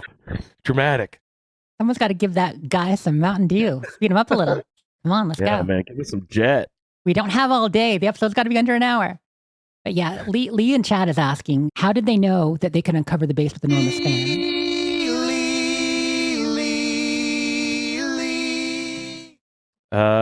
There's a button on the Pridwin, right? It says push here. Exactly. No, this is Brotherhood lore. Quintus is an elder, and they have studied, and he has access to certain files. Like, that is what he has dedicated his life to, taking over the Brotherhood, bringing them back to their former glory in his mind. And so he's always seeking out intel. He knew where to find the power strip. So he did know that it was there. And that's why he knew where to go to find the device to help power it and that would let them in and all that. He obviously discovered it somewhere along with other plans. So we switch from this scene to the next scene after the reveal. And we've got Lucy and the ghoul. First, we've seen them this episode. Yeah, we're picking back up on them after what we saw last week. And they're walking through the desert. The soup is worn off. They're out of that vault they were in. And the ghoul says, water. I'm sorry, the ghoul demands water. Yeah. He's rude. Yep. Holds out his hands, looks at her, and yeah, Lucy gives it to him. And she's like, you're rude. And one thing you've got to think about, sure, you're looking for your family, but when you find them, will they appreciate the person you've become? Yeah, I have that audio here. Water. Were you always this rude? I'm guessing not. Look, your family may very well still be out there. I've seen enough by now to know that nearly anything's possible, but one thing I wouldn't count on is them appreciating the kind of person you've become. I mean, you want them to like you, right? I'm just saying a little bit of kindness can go a long way. Charles Dickens actually wrote a whole book about it if you're interested. Nope. And by her ghost, he was pretty much cured. Like that she goes into fucking Charles Dickens, like a Christmas Carol. She tells him the entire Christmas Carol story, which is hilarious because he's pretty much healed.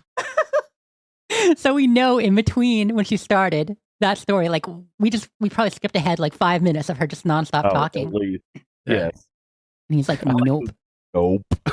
And this also shows, it highlights again how she doesn't know that he's Cooper Howard. You know, you've asked before, Andrew. Does she have any idea he's Cooper Howard? No. She doesn't know. She doesn't know who he was before the war at all. And, you know, she kind of mentions that here. She's like, I don't know who you were, but I wouldn't count them appreciating the way you've become. And obviously, chances are Cooper Howard's first acting gig was like in high school in Christmas Carol, probably, you know? Oh, I guarantee he's done that a million times in his acting career. Exactly. It's classic. Amazing. So they're walking up, and then they hear off to the right someone yelling for help. I have that as well. I think it's coming from inside. Empathy's like mud. You lose your boots in that stuff. I'm not just gonna let someone die while I listen to him scream. Folks been screaming for 200 fucking years. Did it ever occur to you that if you helped them, they would stop? You want to know what I was like before the war? I was just like you. Stupid. I love that one. Yeah, that was really, really well done. Because you looked at, you think he's going to say something more revealing there. And no, he just says stupid. But he is full of good lines here. So they're walking by where they hear the yells coming from. And the gamers of us are all, no. Stay away. Well, we knew it was going to be bad, especially the deeper they go. Never goes well. This is my favorite, just like little outtake from the whole bit there. Empathy's like mud. You lose your boots in that stuff. Empathy's like mud. Lose your boots in that. So that's a very, very cowboy saying, you know? You know what project we should do? The Ghoul's Book of Wisdom. We take all his little aphorisms. Philosophy. Golden rule. Empathy is like mud. Folks have been crying for help for years. But rules of the Ghoul. One thing I want to point out about here, a little connection to the game and the story lore. So this is Affordable Owls Discount Hospital, it's called. And so we know it's a domestic but private for-profit hospital of some kind. And underneath, they mention revolutionary treatments for the new plague. Okay, they reference the new plague on the sign. And this is something that isn't discussed much in the games recently. But part of Fallout lore that's really big, we talked about before on the show plenty, is that there was, we had the resource wars and all that, but there was also a major plague happening. And that's partly what helped foment the dissolution of parts of the government and of society and why groups became more isolated. It wasn't just about energy and power. There was also a major plague they were fighting right before the war. Fighting and... Anything to do with the ghoulification, or was that only radiation that did the ghoul stuff? So as far as you know, that's only radiation, but I often think that it could be a component in what happened. So it was a big epidemic. It was in I believe, the 2050s that it started. And it was part of why West Tech was working on the FEV in the first place, because they were working on, revolutionary cures and various things. And we remember that great West Tech reference we got last week talking about skincare products, but we know they were doing a lot more than that. Yeah. And I don't know if it was connected to the war with China as well, and possibly any bioweapons that they had done. Like if the new plague was possibly instituted by bioweapons from one side or the other, just like Vault-Tec, we may never know where it actually came from.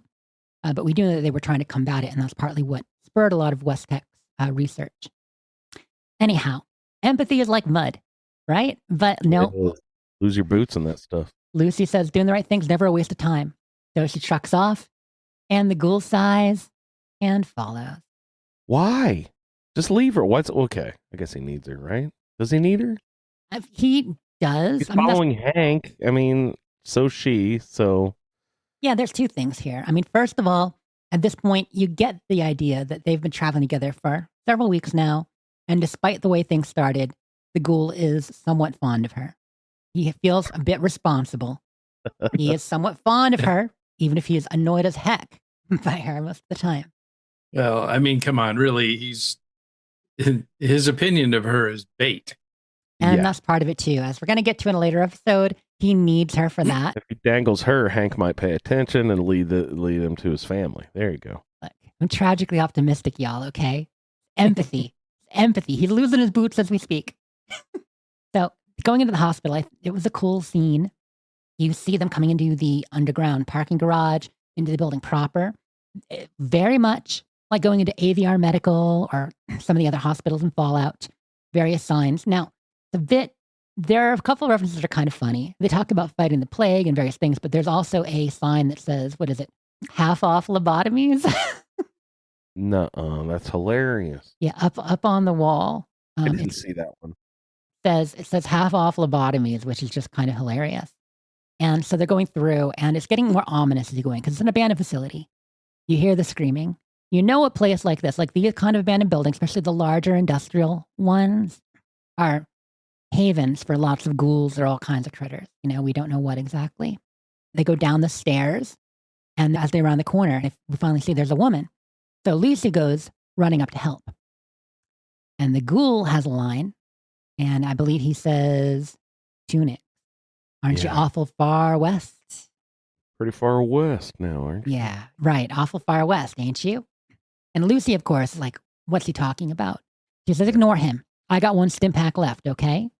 So the ghoul says, another great line, that would be a profound misallocation of resources. Folks in them outfits don't deserve saving. This is when we know it's a tunic, it's Roman. The ghoul recognizes that she's Legion. However, he mistakenly does not elaborate to Lucy. Like, I would say, okay, you know how a lot of times shows have stuff set up where you're like, if only they communicated better, half the stuff that goes wrong wouldn't go wrong. Right. Like if he could have simply said that she was Legion and briefly mentioned anything about the Legion, but he doesn't. Yeah, does Lucy have any background knowledge on the Legion yet? What does she know about them? Nothing. Not a bit. Nope. Yeah, she hasn't encountered them at all. And the other thing is that she was a slave, because only the slaves were dressed like that. Yep. Yeah. Well, and she's a woman, which means she's almost definitely a slave anyway in their society. Yeah. So he could have mentioned that too. Yep. But he doesn't. He doesn't say that. But he does hear another groan. And there's a guy over there too. And the guy is obviously wearing Legion outfit. And he says, let me help you up there, cowboy. And as he goes and reaches for the hand, he reaches in and cuts his throat. And of course, Lucy is freaked out. Like, no, why would you do that? And he says, well, you did lead us to dinner. And he goes and grabs a bite, pulls something. Did he pull the tongue out of the guy's mouth? Like, what is he eating? Yeah, it just looked like a strip of meat. Yeah. Oh, my goodness. Cannibals. How do you even give the guy a rough? Well, but in this case, he starts gagging and spitting it out. Yeah, as if there's something wrong with the meat. And then he goes walking over towards Lucy and the girl. And she says, no, not her too. Thinking the ghoul is about to kill her. And what is wrong with him? Why is he a monster? He just killed this guy and needed their help. Why isn't they went in there? Because again, he didn't say anything about the Legion or what they're up to or what's going on. And just as the ghoul's starting to say something's wrong with the meat, suddenly we hear scuttling and scurrying. Kicks that body over and there's like green pus coming out and you're like, oh, what's that from? And you realize, oh, there might be something else here. And then you hear skirtling of the and the air ducts above. Which is very alien, as is the next scene. Yes, very much so. I didn't actually put that together, but yeah, good note. The small scorpion that jumped out and attacked Lucy wraps around her face.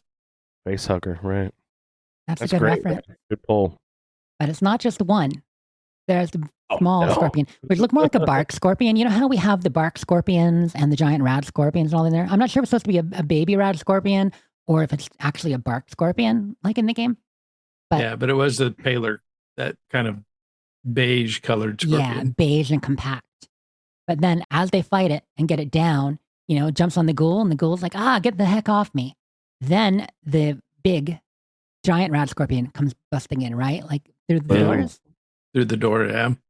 And what a gruesome scene. So we had this bark scorpions or the smaller scorpions. Now we get giant rat scorpion. As he's coming in, he grabs one of the other scorpions and mounges on it. Like they just don't care. Giant scorpion don't give it. So that was quite the fight. Anyway, so he's tussling and rolling. He's the girl for protection and finally takes it out, but gets hit while doing so. And he's doing poorly there. And so is the woman. And so Lucy has to come over and make a decision. Yeah, because he ends up shoving a hand grenade in the scorpion's mouth. Right. That's how he took it out. Yeah. That was good. The set design in the scene was really good. There was a stove in the background that is the same stove that they use in the one with the little stovepipe that comes up off the right side. Yeah. And the colander, the junk piece colander looked exactly like it does. It was amazing. Good job, set designers. Yeah, there's a lot of practical stuff in this scene too. I remember during one interview, Walton Goggins mentioned that with the baby rad scorpion attack was done using classic old school Hollywood trickery to get him to flinch and move and dodge. Because a crew member was flinging toy scorpions at him on a fishing line. Like he had him on a line, he's like winging them at him. So it was practical effects. He was actually dodging scorpions and they CG'd it. That's hilarious. I want to see that. Oh man, if that is on the season 2 Blu-ray, that would be fantastic. But he only mentioned an interview. I don't know if there's actually footage of it. I don't imagine he would want there to be footage of it, but that'd be cool. Probably not. Anyway, that was fun. But the ghoul's not having fun right now. So he's like, give me that stim pack. Give me the stim pack. And Lucy is torn because the woman was already in major damage and she's hurt and hurt more now. And the ghoul is damaged. But she stim packs the girl. And the ghoul says, the name of the title of the episode, golden rule, mofo. It's like the real golden rule that Lucy was talking about, not his golden rule of the wasteland. And she says, helps the girl up as she's starting to feel better. She says, that's for people. That rule is for people. And she's so upset with him right now after what he just did, murdering that innocent guy and using the girl as a shield. And she's like, you're a monster. And you need time to think about the consequences of your action. So, but I'm not like you. I try to be a good person. And so that's why after I get her home, I'm going to come back for you and help you. Yeah. But also he has the convenience that the poison won't kill him. You know what I mean? Yeah. And she tells the girl, don't worry, he's very durable. And she says, I wasn't worried about him, which is fair. I wasn't worried about him. And Lucy says, that's fair. Yeah. I love that. So that wraps this scene as we see Lucy escaping with the girl. And we are back in Vault 31. Norm. And he's waking up all the frozen Buds junior managers. And we see them starting to come out. They're thawing. They're foggy. They stumble out a little bit as they come out. We have one person fall from an upper row. He's all disoriented. There are a couple named here that we see as far as I know. I know we've got Claudia, and Claudia can't really see right now. What does she say? Yes. Should I be able to see? Right. Yeah. Exactly. I have this scene. We'll drop that.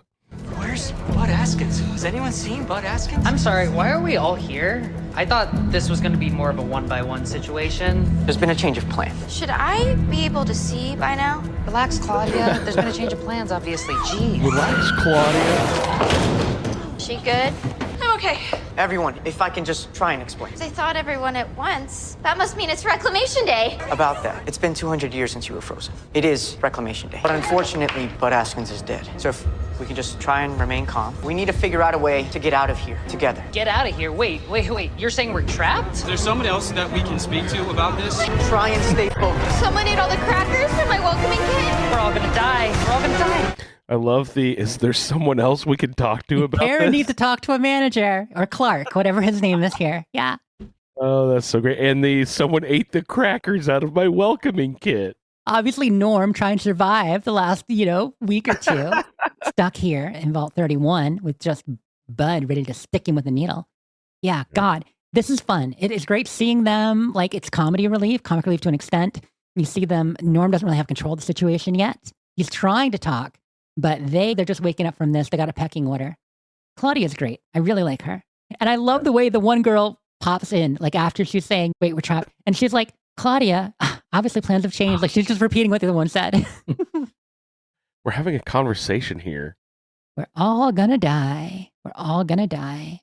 Then we pop over to another vault with Hank in the giant vault tech facility. Austin Powers. This is so Austin Powers. That's funny. Yeah, that was fantastic. So Hank's driving the cart and he's going down through. I love the golf cart. Looks great. Hank's looking all dapper. And where is he going? Is it floor 4, I think it was? I don't remember what floor it was, but I noticed that it said livestock on whatever section he was going to. No. I was like, well, interesting. I wonder if, like, I assumed he was going to, like, go check out some Brahmin or something, and that's when he pulled out his little test subject, the little white mouse. I was like, oh, livestock. Livestock. Yeah, and there might have been other livestock in there at some point. Maybe there still is. Well, he grabs a little mouse, looks at him all cute, rides back. We're like, oh, okay, what's he doing? Brings him into a testing room, puts him in a chamber, attaches a little mind control device, and poof. I absolutely love the fact that you've in that glass box, you've got this tiny little desk with a tiny little chair and a tiny little working computer monitor. It is so good. It's so like classic mouse experiment, which you know Vault-Tec would do. Yeah. Another behind the scenes making thing I want to see is the explosions as Hank is like watching the glass, like how I'm sure it's just like oatmeal and food coloring or something, but like exploding that he keeps hitting time after time, after time after time. I just want to see that behind the scenes shot too. That'd be fun. But the way it's done is really good. And it shows his meticulousness. It shows the oddness of the way Vault-Tec creates these experiments. And I just love the way it works. It's a little bit Rats of Nim, so much to it. But he's nonplussed, and he just goes and grabs another one. We see him go back to the section, grab another mouse, bring it in, put him in, explode. And another. Now, they must have I don't know if he's cleaning the tanks in between each time, or how many tanks they have, because he goes through a lot of money. Oh, tons of tanks down there. He just tosses them into the trash room. And each time he either sighs or he says, okay. And he clicks the dial, and then boom. Mouse Suey. Yeah, kapow. Oh. But they juxtapose that like very serious slaughter of kapoom, kapow, kapow with him, which is really odd, I thought, like as he's going around the hallways. Got like a yo-yo that he keeps doing all these like crazy like walk the dog, and he's doing all like these sort of, they probably hired a yo-yo person to come in and do that because he's doing some stuff that like normal people probably wouldn't be able to do with a yo-yo. So he's a little practiced at this. He's been walking around this facility. Just the yo-yo symbolization of like such playful and carefree versus the head popping of these like super serious mice experiments that he's going through here is just making Hanks kind of seem like a loopy mad scientist at this point. It works really well. It shows how detached he is.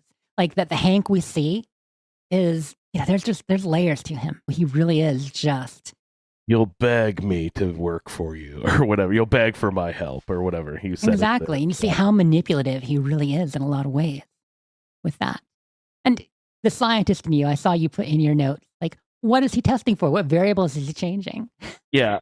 As someone who has analysis as part of my job, I'm like, what experiment exactly is he trying to do here? Because, with each experiment, you record the result and then you change one variable and then you do it again and see how that changes against your base results. And so I'm just sort of curious, like, is he upping the voltage? What is the unit or what is the mind device? And I was going to say, I hate typing the phrase mind control device. Like, what are we calling this like unit? This the MCD this thing? Mind control device. MCD. There you go. That's good. Like, I didn't know if they had dropped a word or yet, because I don't remember if anyone had said what the thing is called or anything. Honestly, you're going to be amused by what I call it in my head. I've been thinking of it as a weather bug. Ooh. Which is probably why I thought of the scarab earlier. Like, I don't know. I think it was like a little bug on their neck. Weather bug. Well, it is, one scarab high. So, see, as we've previously determined, exactly, it's perfect. He's trying to miniaturize it. He wants to make it smaller, a little beetle-esque, down to the size of a flea.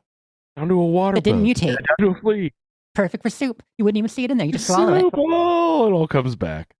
So then we switch back over to the BOS. And they are unlocking the door and walking into their facility, revealed to be Area 51. This is the best. The scene is like, I literally cackled. I cackled. Yeah. Just really well done.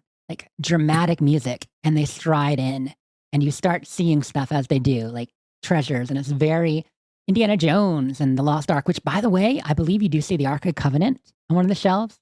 later on while they're in the facility. They show I didn't notice that. A number of little Easter eggs in here, and that's one of them. Go back again. But one of the first big ones that we see is them coming up, and they get to a refrigerator. Again, it's a theme. An icebox. They open it up, and the dude's like, "No way!" And in the icebox is an alien. And so we assume he's knowing that the Zayton.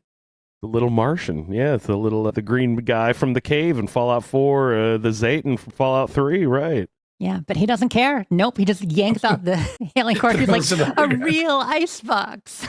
He shoves the corpse aside. Oh my God, icebox. To be fair, in the wasteland, a cold Nuka-Cola or Sunset Sarsaparilla is probably a little bit more valuable than aliens, unless they got a blaster on them. Right. Oh, yeah. Has it got any of that ammo? That's the right. ammo, yeah. Yeah, I just thought that was hilarious. All kinds of pop culture lore in there. But the alien corpse was funny. You do see an alien blaster in there in the warehouse. You see a terracotta soldier, the USS Constitution. No way. Yeah. No way. The Constitution's in there. I need to go back. I did not notice any of that. I need to go back. Yeah, no, totally. That's the problem with pulling audio and trying to take notes and doing all the stuff while I'm watching it. Like I'm not actually watching it as carefully as I should be, you know? The more you watch it, the more you see to an extent. But then also, you also start to tune out a little more after you watch the same episode again and again and check your phone. True. Yeah. Right. Yeah. And then you see him pull the tarp off of a beautiful red sports car. And they're so excited. They want to give it a try. Let's see what this baby can do. And so they take it out. You see it on the tarmac. You figure they're going to hop out, but it's two guys in power armor. And they just start blasting the crap out of this thing with the minigun. It's so sad. It even had intact tires. Intact tires. And these yahoos in the Brotherhood. I mean, and you also, right before that, you see them juggling a grenade. And Max has to be like, don't play with live grenades. They're juggling. Just comedy relief, Brotherhood nights. Mm-hmm. Yeah. Here we go. Please don't play with grenades inside. Yes, sir. Please do not play with grenades inside. Yes, sir. Yes, sir. Maximus is taking charge. Send those to the clerks for sorting. And so then we move to them setting up and plugging the cold fusion power into a console and starting that up. And it moves back to a squire over there with Dane and asks, what do you think they'll do with it? And Dane says, nothing good. What do you think I'll do with it? Nothing good. Nothing good. Yeah, they are. Dane at this point is very much questioning what the Brotherhood is up to, like Maximus used to more. Dane is realistic and sees the Brotherhood as they are more. And Maximus kind of sees it for what he wants it to be, especially after, what happened with Lucy and getting back home and trying to make the best of the situation. He wants to be a role model, which you see him doing that there too. So, the way he talks to the knights, and then here you have a young knight coming up to him when he cuts to Max then, and he's shaving, checking himself. And washing his hands again. There's another hand washing scene. Exactly. And the squire asks him, why you do that? And Max says, because it's important. And asks, what is our duty? To fix a fallen world. I have that too. Why do you do that? Because it's important. What is our duty? To fix the fallen world? Sometimes. In order to make a big problem something you can handle, you gotta make it small. So we start by bettering ourselves. And you can do that in all sorts of ways, self-discipline, generosity, valor, and not smelling really bad. Dismissed. I love that. It's a good scene. But Dane comes up too, right? Dane comes in next. Yeah. And Dane mentions it's always going to get dirty again. You get Dane's cynicism in here. It's always going to get dirty again. Yeah, he was polishing his armor. Yep. Just going to get dirty again. It's always going to get dirty again. Better to polish dirty steel and have it stay clean. Used to quote the codex to each other as a joke. I've seen what it's like out there. The Brotherhood is as good as it gets. I'm just trying to make it better. It couldn't have been all bad out there. You met that girl. She left. And maybe she's still out there. I have duties here. Is Dean jealous of his romantic involvement with Lucy? I don't think it's that at all. They're brothers in arms. Dane knows how much Lucy meant to Max and the way he acted, the way he went to rescue her. And Dane knows that was making Maximus a better person. So I think that's why they bring him up, is because they want to remind Maximus, you have seen better. You know that things can be better out there. this was an ideal. It's funny because Dane previously in season 1 was the one more arguing, hey, don't get carried away, Max. And now Max has gone too far the other way. And he's like, hey, don't get carried away, Max. You know? You keep getting carried away in the wrong directions. Yeah, one way or the other. But Maximus, she left because we know what happened. She had to go with the ghoul. She only had a limited chance. Max would have gone with her, but things happened the way they did. He was knocked out and he came to, and they thought he's the one who killed Moldaver. And so he got the glory there, and that's why he's in the position he is in now. Yep, I have that too. Listen, I've read the comms. Quintus called for this meeting, but he didn't tell the Commonwealth. He's breaking chain of command. Max, the Commonwealth isn't going to let him seize power without a war. Is that what you want? You said it yourself. There's nowhere safe out there. Not as long as there's people out there. If the Brotherhood can keep history from repeating itself, my job is to help them do that. Yep. Help them not repeat that. Now, the Brotherhood has set up base in Area 51, and they are calling a conclave. They're bringing in the other chapters. So this happened pretty quick. We knew that Quintus wanted to unite the Brotherhood. We've got Yosemite, Coronado, Grand Canyon, and of course, what's the name of Maximus's chapter? I'm suddenly forgetting. Mojave. Mojave, right? Are they the Mojave chapter at this point? Is that what they're considered? Yeah. Okay. And Coronado is San Diego. So Yosemite is up north, right? Or Bay Area, halfway up? Yep. Yeah, Yosemite it's up in the mountains, yep. San Fernando chapter originally, even though obviously they're based in Mojave now. And when they say the valley, that's what they mean, the San Fernando Valley. Is that right? And yeah. In California, the Valley Girls or whatever. That's San Fernando Valley. Okay. Yep. Yeah. Ray is the expert on Hollywood area. California geography.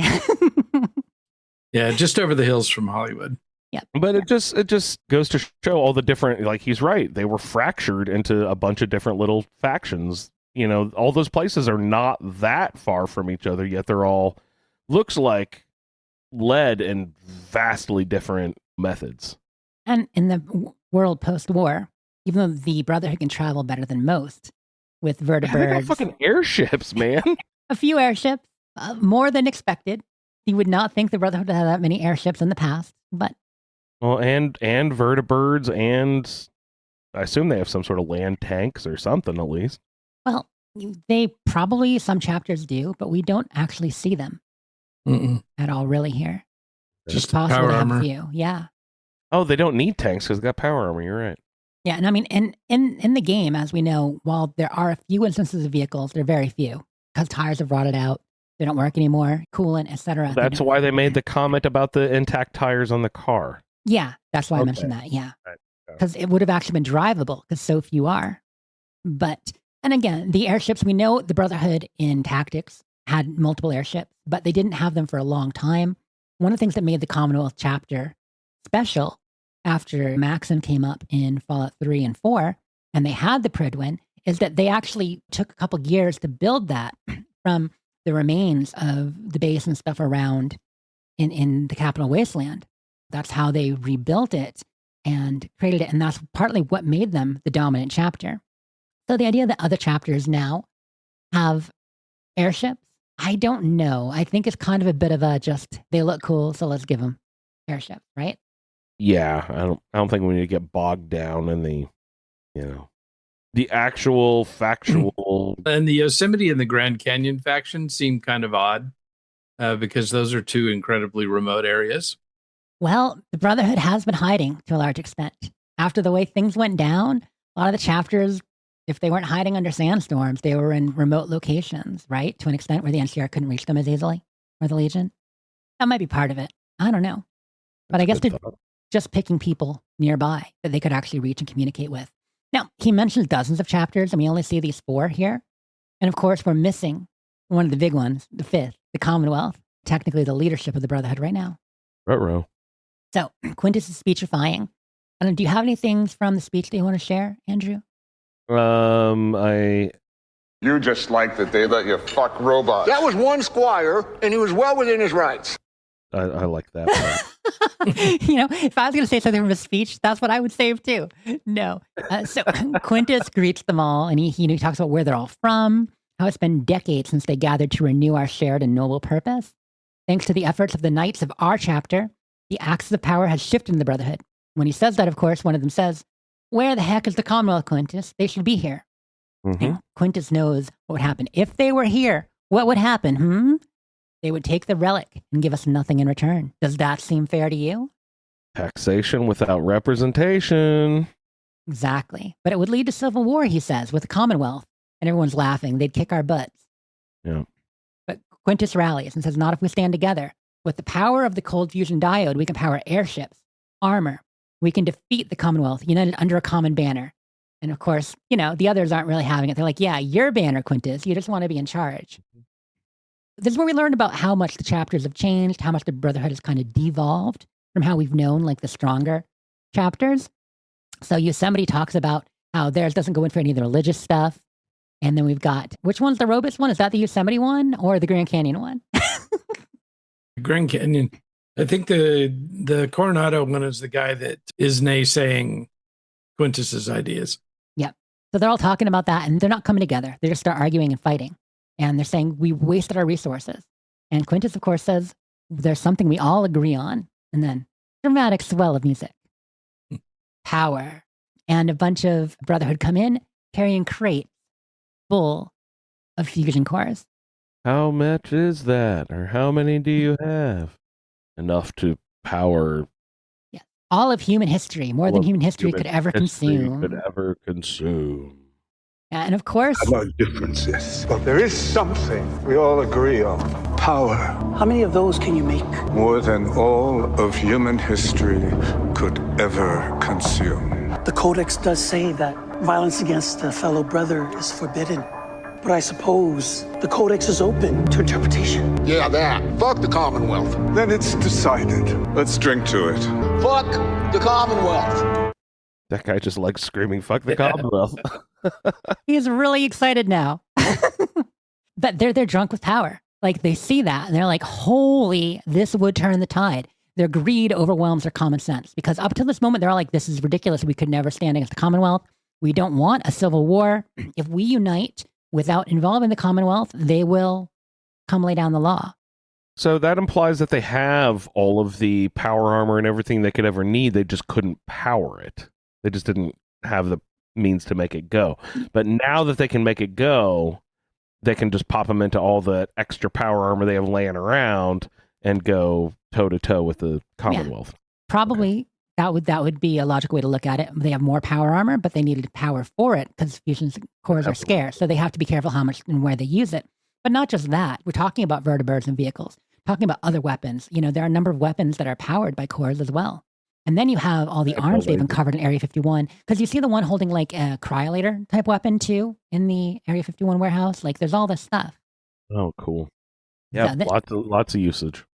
We briefly go back to Lucy and Tunic Girl. And they're talking. And Lucy says, I like your outfit. Trying to conversation. And she says, gracias. Well, and Lucy says, you speak Latin? Good for you. I'm a school teacher. Education important. And she looks at her and says, you're a kindly profligate. I like your outfit. Gracias. You speak Latin? Good for you. I'm a school teacher myself, so education is very important to me. You're a kindly profligate. Thank you. I'm headed to Las Vegas. You shouldn't. Oh, I have to. I'm looking for someone. You should go home. I don't want to see you get raped by the wrong people. I will bear that in mind. Odd. Yeah, how foreboding. So, like, we know here what this all means. People watching. Kindly profligate. Like, we know what profligates are. We know she's Legion. We know what this all means. And, Lucy should have been like, that's an odd word to use. Yeah, by the wrong people, too. I mean, yeah. Are there right people by which she could be raped? No. Do they exist? No. And yet, the way she was raised, guess what? Yes, there are. Yeah. That is horrifying. Like, that line says so much about the status of women in the Legion and the way she was raised and her beliefs. And there's part of me going like, why isn't she stopping Lucy at this point? Like, don't come any further. This will happen to you. Because she has been a slave for life. She is brainwashed and thinking this is good. These are the right people. And Lucy's a profligate, but if she comes with her, maybe she'll even help become part of it. She's not really thinking about what's wrong with her home. I mean, of course, there are certainly some people who were not raised in the Legion who would rebel. and escape given a chance. But from what we see of this woman, she most likely has been with Louisa a long, long time and has been her spirit broken.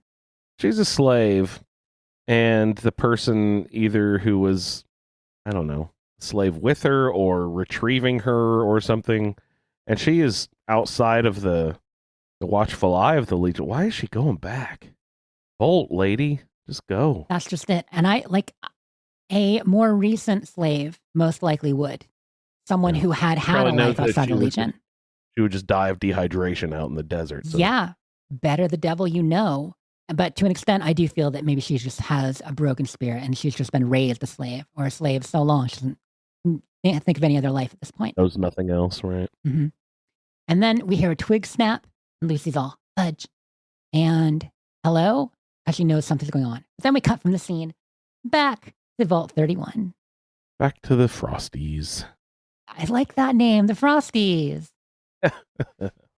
So they start talking, and Norma's trying to gain order here, right? Yes. I assume some of the things he said seem downright outlandish, but look at where we are. We're standing in the product of his life's work. We are his life's work. It has to count for something. This is Bud's final test. If I can lead you all to finding our way out of here, we'll have proven ourselves worthy to carry on Vault-Tech's corporate strategy. Together, those of you who work quickly and as a team will receive these merit dots. Merit dots? Oh. Ooh. Merit dot. Yeah. So Norm, in order to gain control, he's trying to stop them. He's like, listen to me. And they're all like, wait, yeah. They just suddenly realize again, they don't really even know who this guy is yet. Just that he's from the vault and says it's Reclamation Day. But they say, who even are you? And he says, I'm the product of 200 years of genetic engineering, part of a race of super managers. And all of you have been selected to be my staff. You think we've been left locked in Vault 31 by accident? You think Bud Askins makes mistakes? Did Bud Askin make a mistake? How dare you? Listen to me!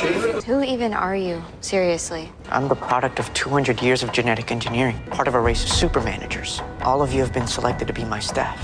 You think we've been left locked in Vault 31 by accident? You think Bud Askins made mistakes?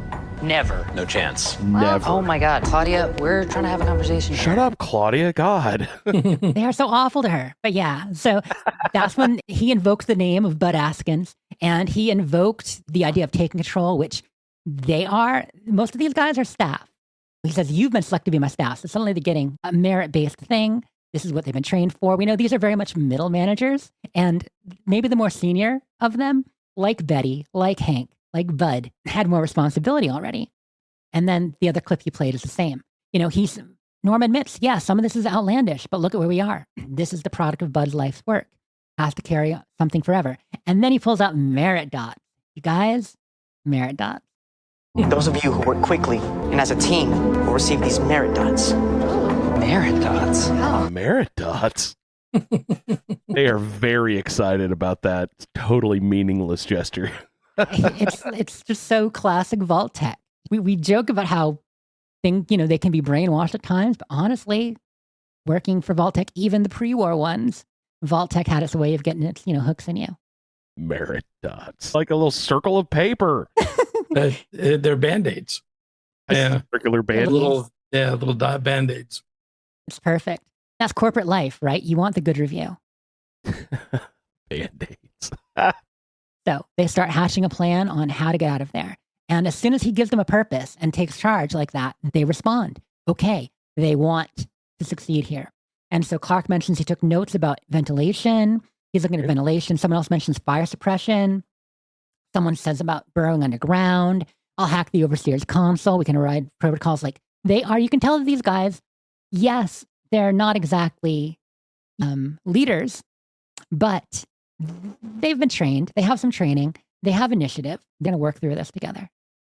They were very much leadership development program. And I believe that wraps up that scene, right?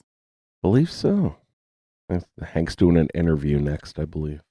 Steve? Is his name Steve? I think it was. He pulls him out of the VIP cryo vault. Cryopod. He thaws him. Yeah, so this is somebody that paid big bucks to be preserved. So when he got thawed out, he was expecting that everything was good to go and he was free. Is this Reclamation Day? Right. Is it Reclamation Day? Yes, it is Reclamation Day, just not quite the way we thought it would be. I've been running an experiment here, and it's not going well. The mice are so small, they're tiny.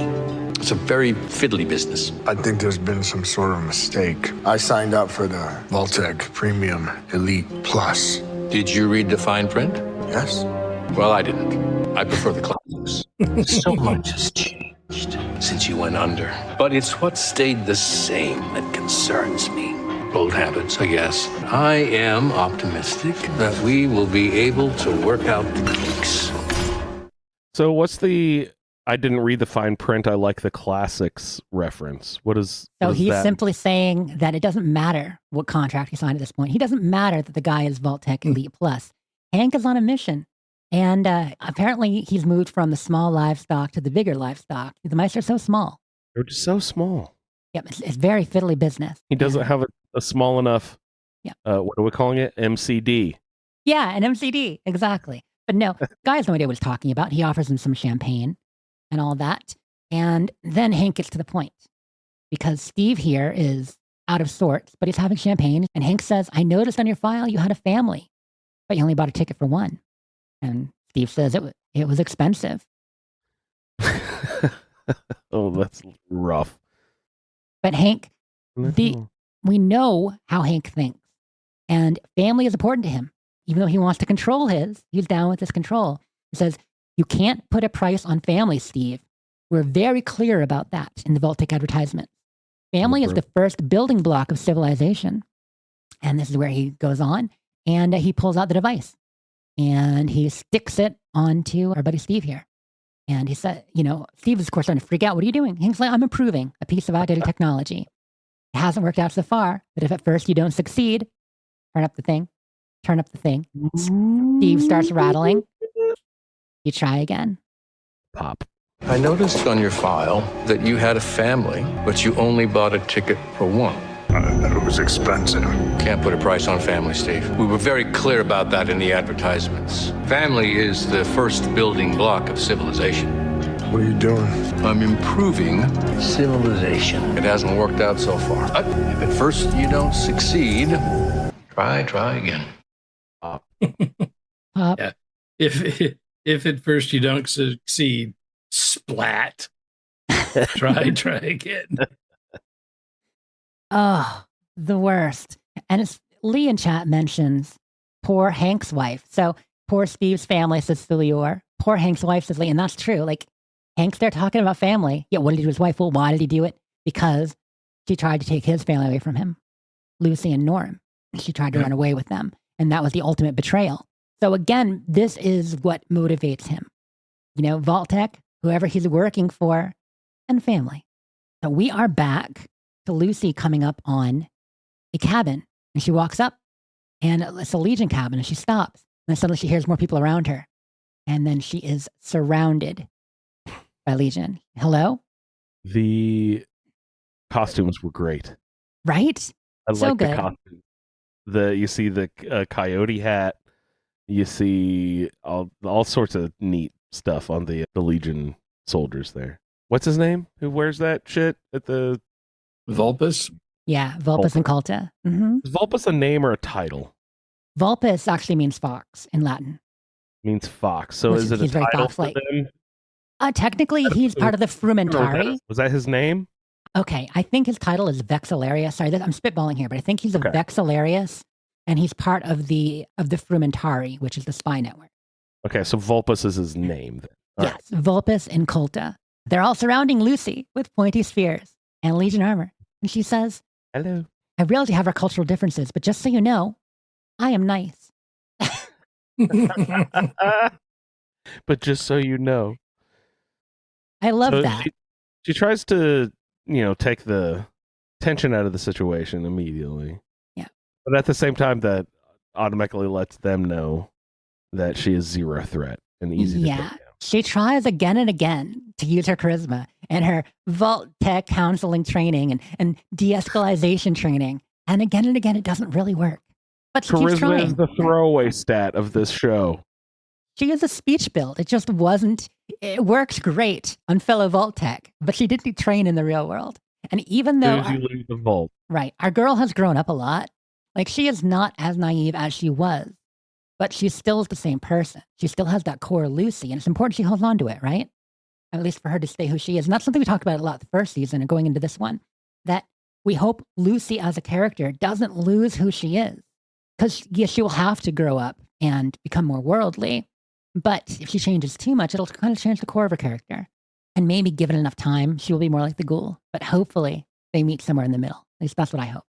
So do we see anything that happens to Lucy? Do they snag her or anything? Or is it just blackout? No, it just goes to the next scene. Dramatic moment. Yep. Mm-hmm. And we're back with the Freeze Pop gang, with the Icies. the Frosty gang.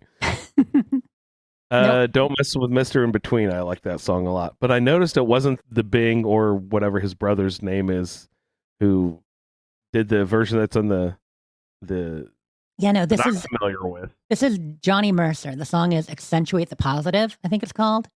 Accentuate the positive, eliminate the negative. Don't mess with Mr. In Between. Don't mess with Mr. In Between. You gotta. Yeah, it was a different version than I was used to. Yeah, it's a good one.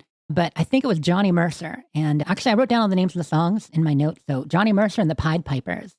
Cool. That was kind of another juxtaposition track. You know, they're stiff upper lip. They're trying to find a way out. And they're doing a human ladder. They're trying to get up. They found the ventilation shaft into a trap door.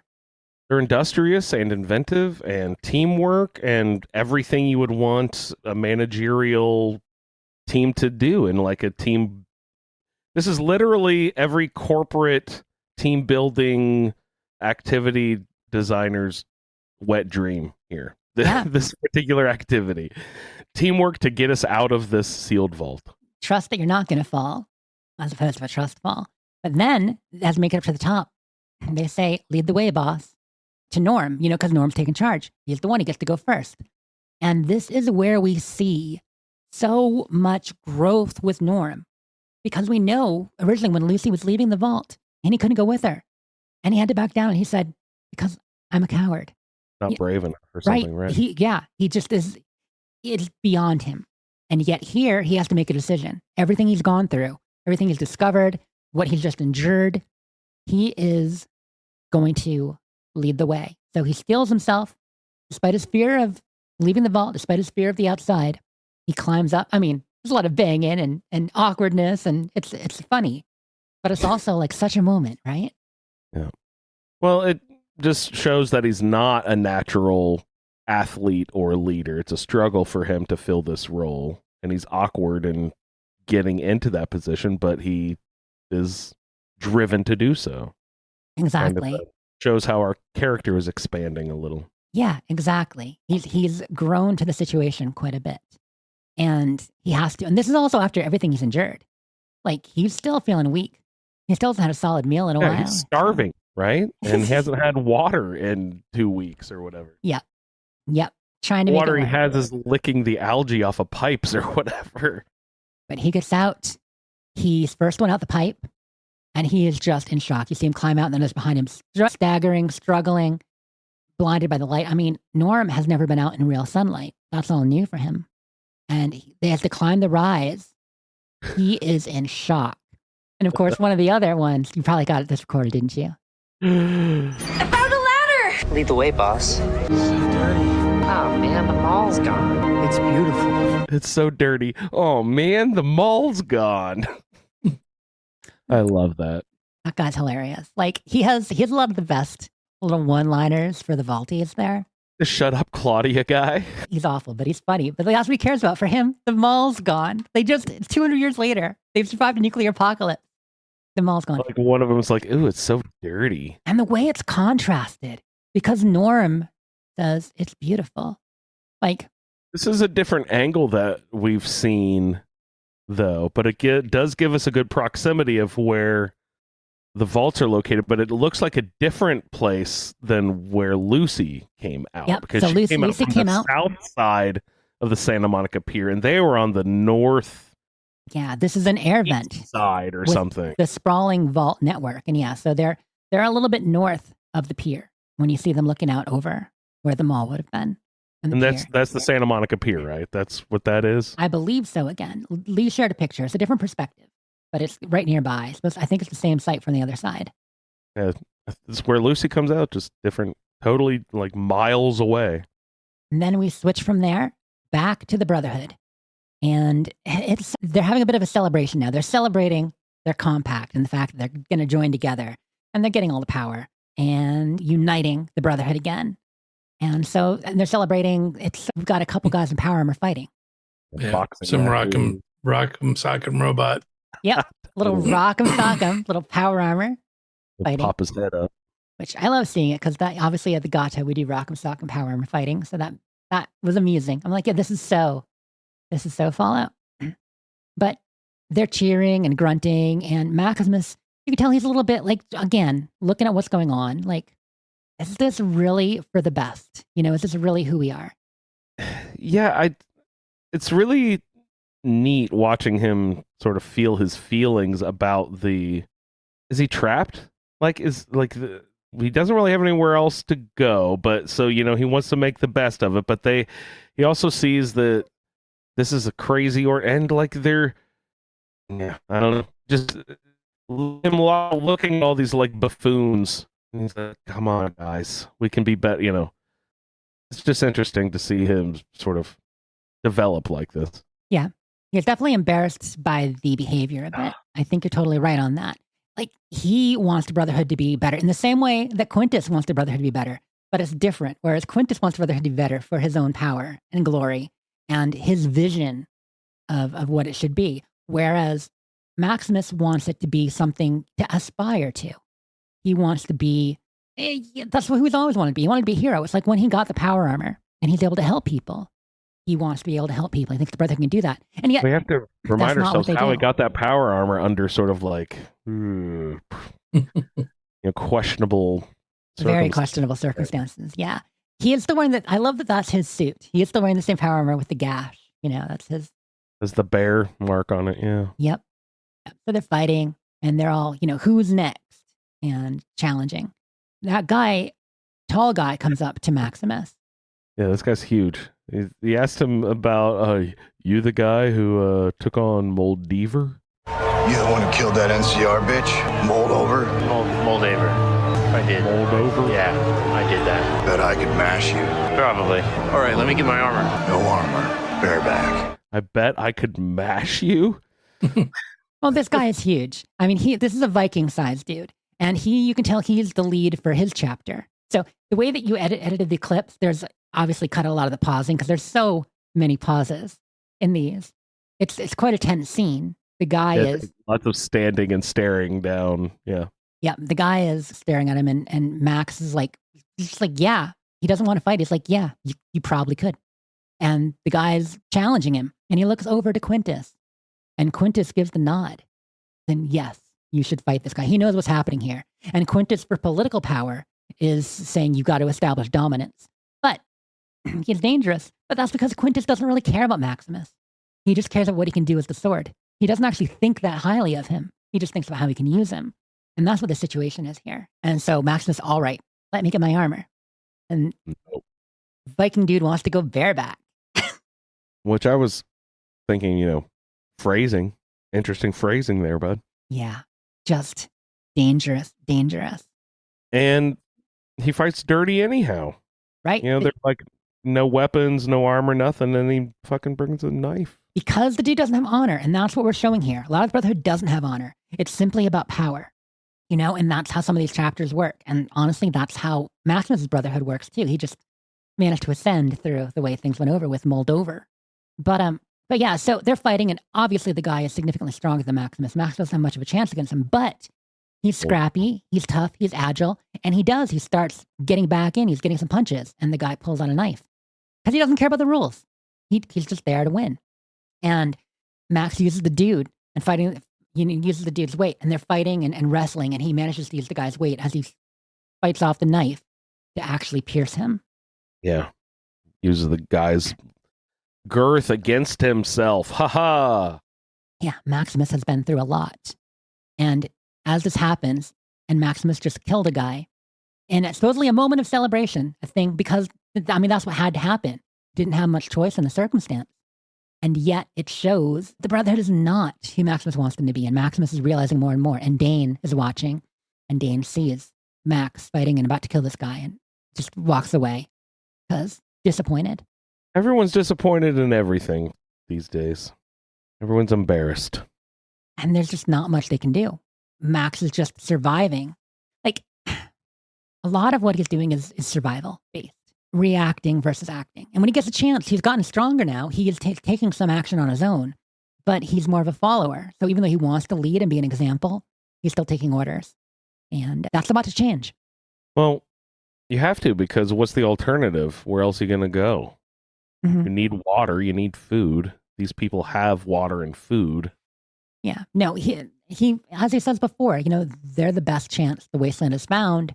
I mean, that he's seen, at least, with what's there now. Of course. Because he's so embarrassed by them. Well, this episode, I think he's starting to realize that more and more. Like when we come in, what's happened in the last couple weeks or whatever, that Maximus said, okay, I can work with Quintus. And Quintus is manipulating him. Excuse me.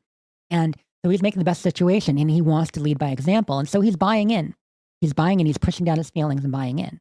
But obviously this episode, throughout the course of it, he sees again and again and again that his work to make the Brotherhood better he's got a long road if it's going to happen. In vain, probably. Yeah. So we've got this moment, this life and death struggle. He's just killed the guy, and suddenly a vertibird comes in. And they're all looking up. And it's a Commonwealth Brotherhood, a Commonwealth vertibird. Uh-oh. And Kumail gets out. Kumail! Sorry to interrupt. Paladin Harkness, liaison from the Commonwealth. I understand we're discussing a civil war. I must not have gotten my invitation. And yet here you are. Welcome. Harkness, I believe he said. Harkness. Yep. Yeah. Now, that's a name I'm very familiar with via Fallout Shelter, which means it is a classic Fallout character from probably Fallout 3, I'm assuming. Yes. Who remind me who Harkness is in Fallout 3, the game? He's the synth. The head of security at Rivet City. Okay. Right. Yeah, and so now he's the head of security at Rivet City. So, okay. Wow. So are we to believe that Kumail is a synth? No. Harkness? Well, it's funny because when he's named Harkness and he makes this entrance, we're like, oh, is that supposed to be the Harkness from Rivet City? But that Harkness was not part of the Brotherhood. No. Right? And keep in mind, that would have been, gosh, how much earlier? If it's 20 years earlier. Yeah. So, I was gonna say 50, but it's not quite 50. Yeah. He belonged to the Institute, not the Brotherhood. Yeah. Yeah. So why then use that ear-perking name? Probably just as a reference. Harkness is a cool name. And they try to, one thing we see in the Fallout series, they try to use names multiple times just to kind of maintain the aesthetic, to have a similarity. A lot of Steves. There are a lot of Steves. There are. But I think that's a bit of it. I also just that they like the reference. It's also a Doctor Who reference. Harkness, by the way. He's a major character in Doctor Who. So, and I don't know if that's where it came from. No, it wouldn't have, because actually, yes, it might have, because Fallout 3 was released in 2008, and Harkness had been introduced in Doctor Who in like 2006 or so. Maybe 2007. He got a spin-off season, didn't he? Yeah, he got 4, actually. Two TV seasons and 2 miniseries. And that was pretty awesome. That's with Torchwood. Oh, wait, I've heard of Torchwood. That's a Doctor Who spinoff? Yeah. Mm-hmm. Yeah, it's part of the Doctor Who world, and then they got a spinoff based on it. And I watched all of those episodes, but I couldn't watch but just 1 or 2 Doctor Who's before I changed the channel. Yeah, you might like some seasons more than others, Ray. Like there are some that might appeal to you, and some that definitely wouldn't. Probably partly depending on who plays the Doctor and stuff. Torchwood is a little more grounded, but I do feel like you might like some of the Peter Capaldi Doctor. He's just a little bit more serious in a way that would work, at least most of the time. But yeah, so it's awesome. The Commonwealth shows up, like, they're here, disruption, and Quintus just rolls with it. He's like, and yet here you are, welcome. And that's where it wraps. Well, you've got the shot where Max is standing next to the body. Yep. With the knife sticking out of it. What an introduction, And, right? Harkness looks over at him, looks at the body, and then just gives him a nod. Like, yeah, gives him a wink, like a knowing attaboy, you know? Or simply, I think it's almost questioning too. Like, what has been happening here? But, oh, you must be the top dog. Like, I feel like there's a little bit of both there, which we're going to learn more about next episode. And then it goes into Chubby Checkers. Let's twist again for the ending. Come on, everybody! Clap your hands! I'm not going to play the whole song. And then this ending has some Legion references. So like they often throw in references. So it pulls out for the end credit sequence and it pans out from Cooper Howard movie poster, The Revenge of Brutus, which I think we actually saw in the kitchen of his house last episode briefly. Revenge of Brutus, but it's got a Roman theme. And as it pulls out from that, it reveals a massive Caesar's Legion camp set up inside a sports area, set up crucified NCR troopers and such. And it pulls out and we get the usual information. Yeah, this one was a football stadium. You could even see the field goal post and everything. And he pulled out on them. The crucifix is sworn right under the field goal post on the far end. It was really weird. Yeah. It, like a lot of them, it wasn't specific, but it was thematic, full of references. So like the last one had all the Prim references. This one had just a bunch of Legion references. I did like, as the camera was pulling out, it like got behind, it got so pulled across the entire football field and then up through the stands. And then as you see like the backs of some of the skeletons in the stands, they had like those foam War Number 1 fingers, but they were like Cappy style gloves, like sort of Mickey Mouse style Cappy, whatever gloves. I thought that was a really good reference too. I like all the outros, all the little things they weave in. I need to go back and watch that scene with all the artifacts in it. I want to see all the little... Yeah, there are a lot of them. Actually, while we're talking about that, then let's hit up I got a little list of the Easter eggs that we saw in this series. We hit most of them going through. Yes. Obviously, the nuclear winter dialogue, it's clear. The nuke, I actually wrote it down. Mark 28 ordnance, so the kind that we see in Fallout 4. Obviously, the new plague reference. The Easter eggs in the warehouse, which we covered all those. Wasteland Survival Guide shows up in the episode. I don't know if you saw that. Oh, where? The Brotherhood guy in the Watchtower is reading issue 2, the insect repellent special of the Wasteland Survival Guide when the other elders arrive. As he sits on the can. Yeah. On the toilet. Yeah. I said in the Watchtower, but yeah, technically I'm there. Also mentioning the outfits. Ahead of time, a lot of people were speculating, wait, is that Elder Maxon? Because Harkness's outfit, he's wearing it's a trooper coat, but it's very similar to the battle coat. Yeah, which everyone loves. And also, Quintus's red robes at this point, the ones he's wearing now, more before, looks almost exactly like the robe the Elder Lions wore in Fallout 3. The purple ones from Fallout 1, you know? Yeah, really like the ones in Fallout 3, I would say. But obviously, Fallout 3, they were much closer in a lot of their design aesthetic to Fallout 1 at that point. And they broadened and got a little bit more atomic era retro for 4 and 76. Obviously, the profligate we mentioned is a New Vegas reference.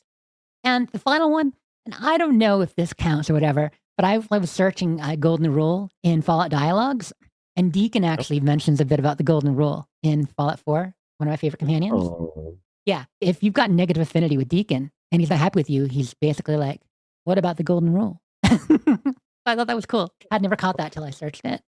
I wouldn't have put that together. I think the Golden Rule is just kind of like an Yeah. And then music, we heard this episode. We got You Belong to Me, which is starting during the opening with Shady Sands. We've got Lazy Day Blues by Burt Whedon with Lucy and the Ghoul. We've got Secrets by the Dale Sisters, which is playing when they enter Area 51. The song's called Secrets by the Dale Sisters. Accentuate the Positive by Johnny Mercer, which we know from the game. And then Let's Twist Again by Chubby Checker. So only one of these were from the game, although we got some of the background soundtrack music during the episode. The do-do-do-do-do one that you might remember from the game. Yeah. If you haven't listened to the show ever on headphones, I've been doing that while pulling sound clips this season. The sound design is actually really fucking great, too. So if you haven't listened to the show on headphones, watch some of your favorite scenes on headphones, close your eyes and like listen to it. They really put some work into the sound. Yeah, I haven't done that this season, but first season I listened to the whole thing, one of my viewings with headphones, and it's like being in the game. That's where you catch, like you're saying, the sound design. You got spatial sound. There's so much and the of bear. I swear they used the sound for the Yaoguais for the bear sound effect in that first scene, in the first season. Like, I think they literally use some of the same sound files. Yeah, you got to imagine they would. It just makes sense, right? They have all their sound designers going to pull from somewhere. Why not pull from the official sound effects designer? Yeah, totally. But that wraps the episode. So what'd you guys think? Better than the first? Did it leave you wanting more? I feel like, obviously there were a ton of cliffhangers in this one. I personally enjoyed this one more than the first. The first set up some good stuff, and it started a little bit slow. Like, really, the Ghoul and Lucy stuff was in some ways the slowest, but we met the Legion, so we got a cliffhanger with her, and we got a cliffhanger with the Commonwealth Brotherhood showing up, and we got so much Brotherhood lore here, talking about chapters and stuff. So I think this was one of my favorite episodes going into the season. When it aired, a lot of other people, I heard them saying, this one was boring, but I really liked it. You really dive into Max's psyche this episode. That's what all this is about, his development, I think, a lot. Which, is great because he was not in, either barely in or not in the first episode at all, right? Yeah, not in at all. Yeah. Not at all, yeah. He didn't get flashbacks this episode. I just remembered that. So I almost feel, remember how I talked last episode about how they're stretched a little bit too thin now? The only Vaulties we got were Norm and the Frosties. And then we didn't see we got Betty Hank, through. we got Lucy and the Ghoul, and we got Max. That's 4 locations. But we didn't get the other Vaulties, and we didn't have any flashbacks. And I think that's how they're balancing. They realize, okay, we can only do so many settings. Like, pick 4, but don't go full 5 or 6 in any given episode. We'll see if they stick to that. I think that they might, for the most part, as the show goes on. Well, then it just becomes a math equation. Like, well, we do 4. We've got these 4 storylines, got 4 play locations. Okay, we do this one in this episode, that one, that. Okay, boom, 10 episodes. There we go. Yeah, good way to write a series, I guess. Beautiful. Anything else you wanted to mention about the episode, Ray? No, I think that was it. Well, then good. So this was episode 2, The Golden Rule. And next week, we're going to talk about episode 3, The Profligate. What does that word mean? I believe it's... I have looked up exactly, but it essentially means a licentious person, like someone who engages in immoral behavior. But I'd have to either recklessly extravagant and wasteful in resources or licentious and immoral. And there we go. Merriam-Webster. So it's someone outside of their pure clan. That's what they're saying, right? And they feel that lives a decadent lifestyle in a way that you shouldn't. So it's used by groups that are more aesthetic, like the Legion. And they say it about, she said it about Lucy, right? Right. So well, because everyone who isn't Legion is a profligate. Anyone who isn't Legion is a profligate. Is outside and they are profligate. Yeah. Okay. Or degenerate. Degenerates like you belong on a cross. Yeah. Well, thanks so much for listening, y'all. We'll see you next week. And back to you, Andrew, for the Fallout feed. All right. Is there anything else you guys would like to bring up on the Fallout feed this evening? I do have one shout. I'd like to say very happy birthday to our good buddy, Solior. Scorecation! Happy birthday, buddy. Hope it was a great one. You guys have anything else you'd like to bring up tonight? Nah, I'm good. But I got to tell you, this week in Buffalo, it was like, and I know some of the people have had this too with the air quality, but Wednesday and Thursday, someone walked in and they put the New Vegas amber filter on the world. Like Buffalo and Toronto, I saw pictures from even more so, but Buffalo, we were so orange here because people know we're right near Toronto. Smoke in the sky, yeah. Yeah. I was at work and I'm looking through my office window. Like, why is it so yellow outside? And it was just like the sun shining, not bright, but yellow. Yeah. If you've ever seen Sherry's sandstorm pictures at Melbourne when she was there, it was just like, it literally looks like an apocalypse on Mars, like the movie Total Recall has that sort of feel. Yeah. The sun, someone posted in the group this morning, the ominous sun, like the smoke is making like all of our celestial bodies look really creepy and movie-esque. Really does. I haven't seen anything in down here yet, but I believe Jerry mentioned he's already getting a smoky smell yesterday, and today was the air quality alert was actually going to go up. Yeah, the fires are on the way over to Alberta this time. They're a little bit west of most of Ontario. Last year, the ones that were hitting us hard were closer to Montreal. I mean, north in Quebec, though. So they're a little bit further west, but that's where the wind goes. So we often get it, and of course, people in Canada, I hope they get them under control. I hope everybody's okay. People losing land, a lot of firefighting happening. Much more important than our air quality. But I did think the whole New Vegas filter. I saw it. I'm like, yeah, this is absolutely an amber filter. All right. I think that will do it, you guys. Thanks for tuning in, everybody up there in Canada and surrounding area. Be safe with the fires. So, in that case, I will let you know you can find Jess and all of her many projects over there at Sleep Is for Tea. Thank you so much, Jess. Thanks, Andrew, and have a great week, all. I will see you guys in the mini season. The mini season. At the sock hop. Go get a malt, you guys. And Ray can be found at RayLB. Also, check out his at BBCISSS for the Butcher Baker Candle Maker in space. Ray, thank you so much, sir. Good times. I tend to hang out in the Facebook group, and we all dabble over there in the Discord. So go ahead and sign up over there if you'd like to hang out. I'd like to thank everyone for downloading this edition of the Fallout feed. We will see you in the Wasteland. Thank you for downloading this episode of the Fallout Feed Roundtable. If you are interested in doing a play-along character with us, the show can be contacted by emailing falloutroundtable@gmail.com. For the Roundtable schedule, our Amazon link, and all other show information, please head on over to asapodcasting.com, where you will find the Fallout feed, a Skyrimatic podcast, our YouTube channel, the Chatterbox, as well as other content. Once again, thank you for downloading, and we'll see you in the Wasteland. We're out. Funny thing,